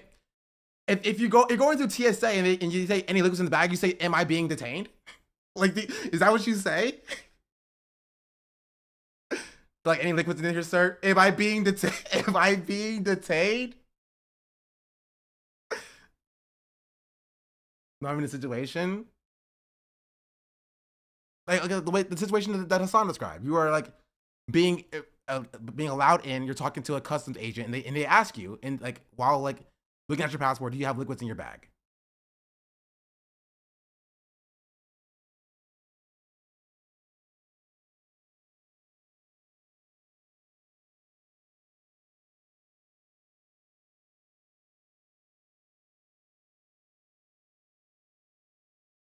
As an officer in the eye and say, "Fuck you, pig." W.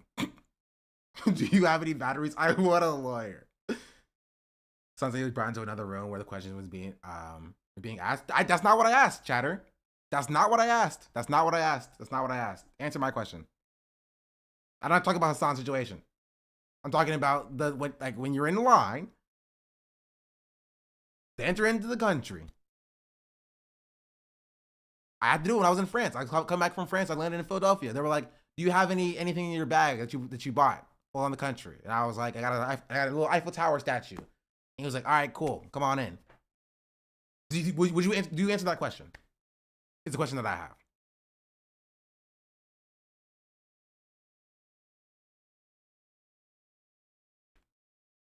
Unless you're not being detained, the advice is shut the fuck up when you're detained in custody. That's not what I asked, chatter. Answer the question. Why are you not answering the question? Do you say yes? Do you answer the policeman's question?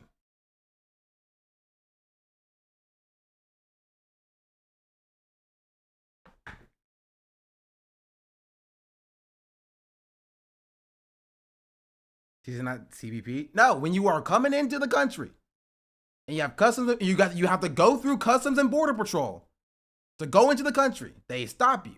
They say if you have global entry, you go over here. You got TSA pre-check, you go over here. Everybody else goes over here. You walk up to the thing and you're like, "Hello." And they're like, "Let me see your passport." You give them your passport and you get the passport and they're like, "All right, do you have any liquids in your bag? Did you buy anything while you're there?" What do you tell them?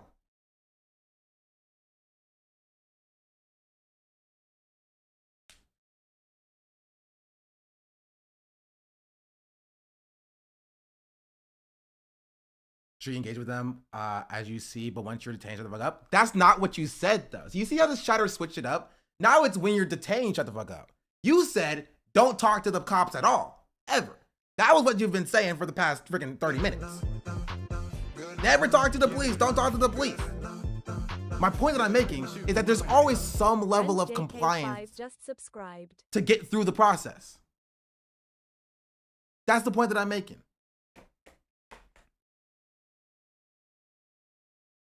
I didn't say context matters, but that's literally my take. We agree then. We agree. My take is literally that context matters. Literally, that's literally my take. Is that context matters. Context matters. We agree. We literally have the same take.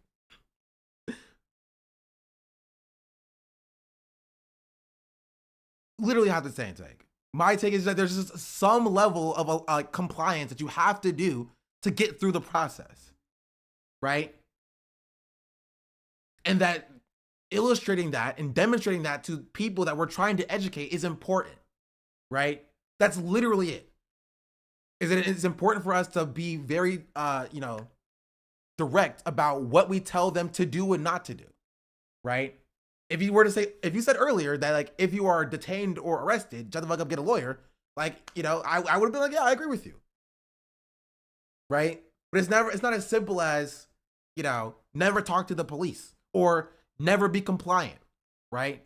Because those can mean different things to different people. And we have to be very direct about what we are telling people to engage with, right? People need to understand what consequences of noncompliance is, what noncompliance looks like, right? And what rights they have that they can exercise. Those are the most important things. The most important things. I live like a capitalist every single day. And we need all of them. I live as a capitalist. Okay? I live what I believe. That's it. Hammond Fist just subscribed. That's my point. We don't disagree. You should not talk to the police, especially when the police are trying to coax more information out of you, right? Miranda writes, an individual who is detained, Miranda warnings, and those whose compelled statements are introduced against them in a criminal trial cannot sue the police officer who violated their rights. In my comments, I said, you're doing a good discussion. I said the context does matter. I was saying, because when I asked, are you being detained, you thought that would be my answer to the agent. This chat video thing is tough. The convo is happening. No, it's fine. It's fine. I don't think you're bad faith. Right? I don't even think we disagree, right? And I do agree with you that like talking through chat is difficult, right? And so we're gonna okay, Chosky, chill. Ready to throw hands. I think we all are in understanding, maybe not in the full agreement, especially with chat, because you're never gonna fully agree with chat. but we all have an understanding of each other. And I don't think we disagree. Right?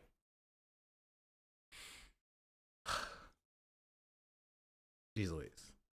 35 minutes, came back, I and disagree. then he Maz asked being like that guy. actionable items. But one thing that I will take note of that I thought was very interesting was the fact that a lot of the that like the Ethan Kleins of the world have like cried about over and over again were unironically brought up in that conversation. And I was shocked. Okay. Not like the bleach sword, obviously, but like the Houthi. Like, did you? Is that even with that knowledge about when to comply and when to invoke your rights, they can still decide to refuse entry to you if you're a non-U.S. citizen, as things are going on right now. So like, I think it's on U.S. citizens in the U.S. who care about these to fight those who are threatened by this eventuality.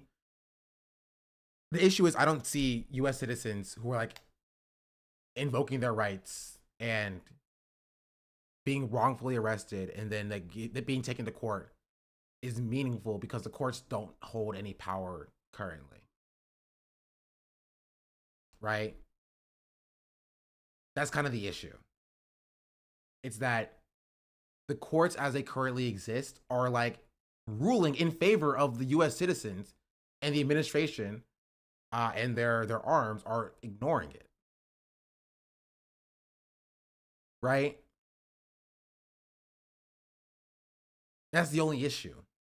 Is that we've hit such a gross situation where like even if like US citizens were like making the lives of Customs and Border Patrols harder by, you know, staying silent, like how meaningful is it when like rights are being violated directly? Like you have people, like you have like non-residents, non-permanent residents in America who have protective status, cannot be deported status, being directly deported, Supreme Court ruling that they have to be brought back, and like it just being ignored. So we're at a point where like rule of law has very little meaning, you know? And so I don't know what will fix that issue. I don't think that like American citizens like being detained by Customs and Border Patrol is going to do so. I think invoking your rights is more about protecting that individual person as opposed to like making an overarching statement. But yeah, I don't know. I'll be honest, as someone who will be studying in the U.S. in the fall, I want the guarantee that I won't just get refused entry. And I think I get overwhelming thinking about this. I don't know, Chad. Like outside of like things that I can't say on Twitch, I don't know. Like even if every American citizen just like, you know, refused to engage with Customs and Border Patrol and was like non-compliant, I don't think that would fix the issue you're facing. I don't know what will. Right? We've gotten here after decades and decades and decades of dehumanizing propaganda. You know what I mean? Trump is the eventuality of the fecklessness of the Democrats and the evil of the Republicans and the evil of the Democrats meeting. So I don't know. I don't know. I don't know. Outside of like, you know, like a full stop revolution, I have no clue.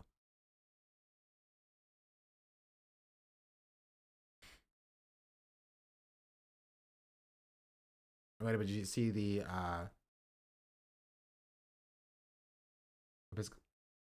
Episcopal?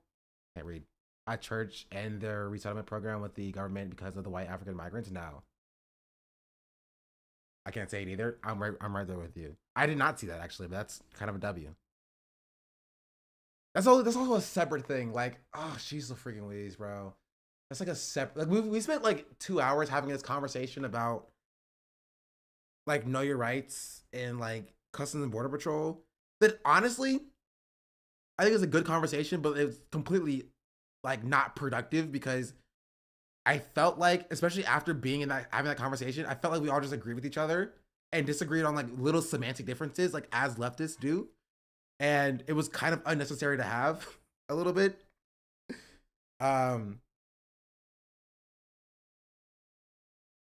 like there's so much other stuff that's happening. We kind of went in circles. Yeah, and again, I'll take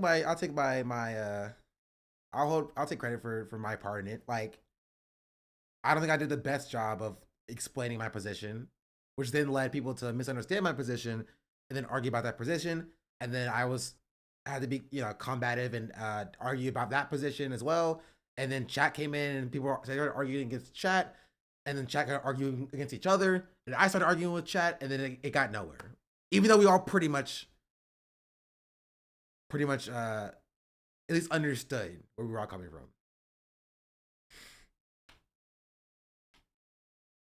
SW for sure, nothing. Voting preferential treatment for them while religious refugees are not getting through. Yeah. I covered the red cards before as well. I think I stopped being a useful convo. People come in and out. I'm sure if somebody learns something other than convo, which means you're all Gucci. Yeah, but now I'm tired. You know what I mean? Yeah, percent chat is the police. You only speak to us with the lawyer present. True. Who wants to be my lawyer, chat? I'm just kidding. I have a retained lawyer already. And she doesn't even know it yet. Well, she doesn't know. I told her, but she said no. But she doesn't have a choice. She's my retained lawyer. But yeah, we covered this. We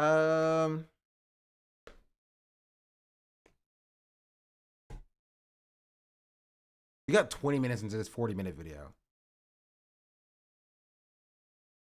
Ready for Ethan Klein to learn who you are. Also, Brent, thank you for the prime, and Hammond, thank you for the 15 months. I have a detained lawyer. We're all going to jail. Anyway.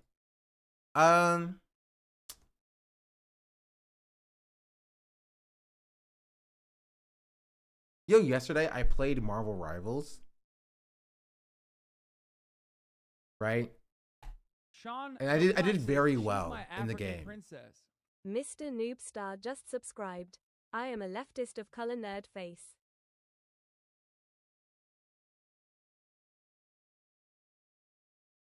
Mr. Noobstar, thank you for the 5-month resubscription. Jeez Louise.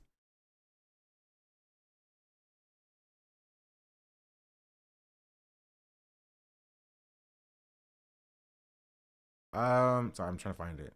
It's in gaming.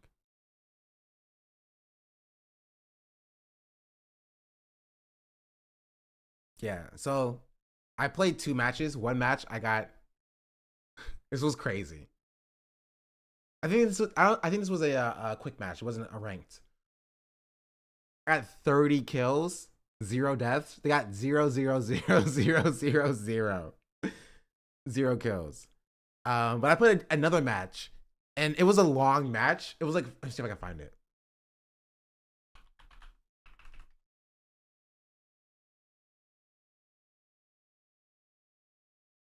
It was this match. I got 56 gosh darn kills and 69 assists.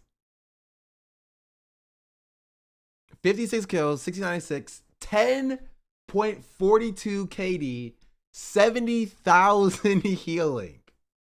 And so this match was like, it was like 30 minutes long, right? And it was closer than it should have been. And at the end of this match, I said, GG easy, right? Cause I was like, you know what? I perform well. Let me drop a little easy there. Like GG easy. Everybody got mad at me. Everybody got mad at me. I was like, bro, I got 70,000 healing. Let me flex a little bit, bro. Let me flex a little bit. 56 kills, 70,000 healing. I kept y'all alive. I kept y'all alive. I couldn't flex with the little easy. They got mad. Also, like, this guy got mad at me. Cause he tried to steal my cloak and dagger, number one. Because he was like, I'm Lord and Cloak and Dagger. I should get Cloak and Dagger. I was like, no. At that point, I had like 40 kills. We went into overtime. He tried to steal my Cloak and Dagger. I was like, what? I had like 50,000 healing at this point. I was like MVP of the game at this point. And so he eventually started dying and we started losing. He switched off. I switched back on to Cloak and Dagger and we ended up winning. And then he tried to come at me being like, people who say easy give me the ick. I'm like, well, maybe you should play better. I don't know. Maybe you should play better.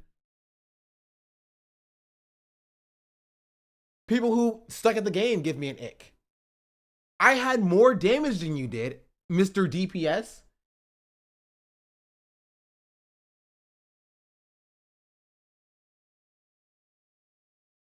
Like, what are we talking about here? 70,000 healing.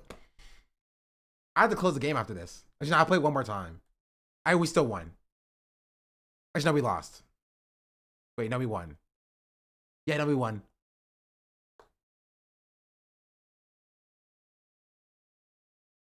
Go back to plat. Honestly, sure. All right, YouTube chat, you know what to do. If you want to watch gaming, come to Twitch.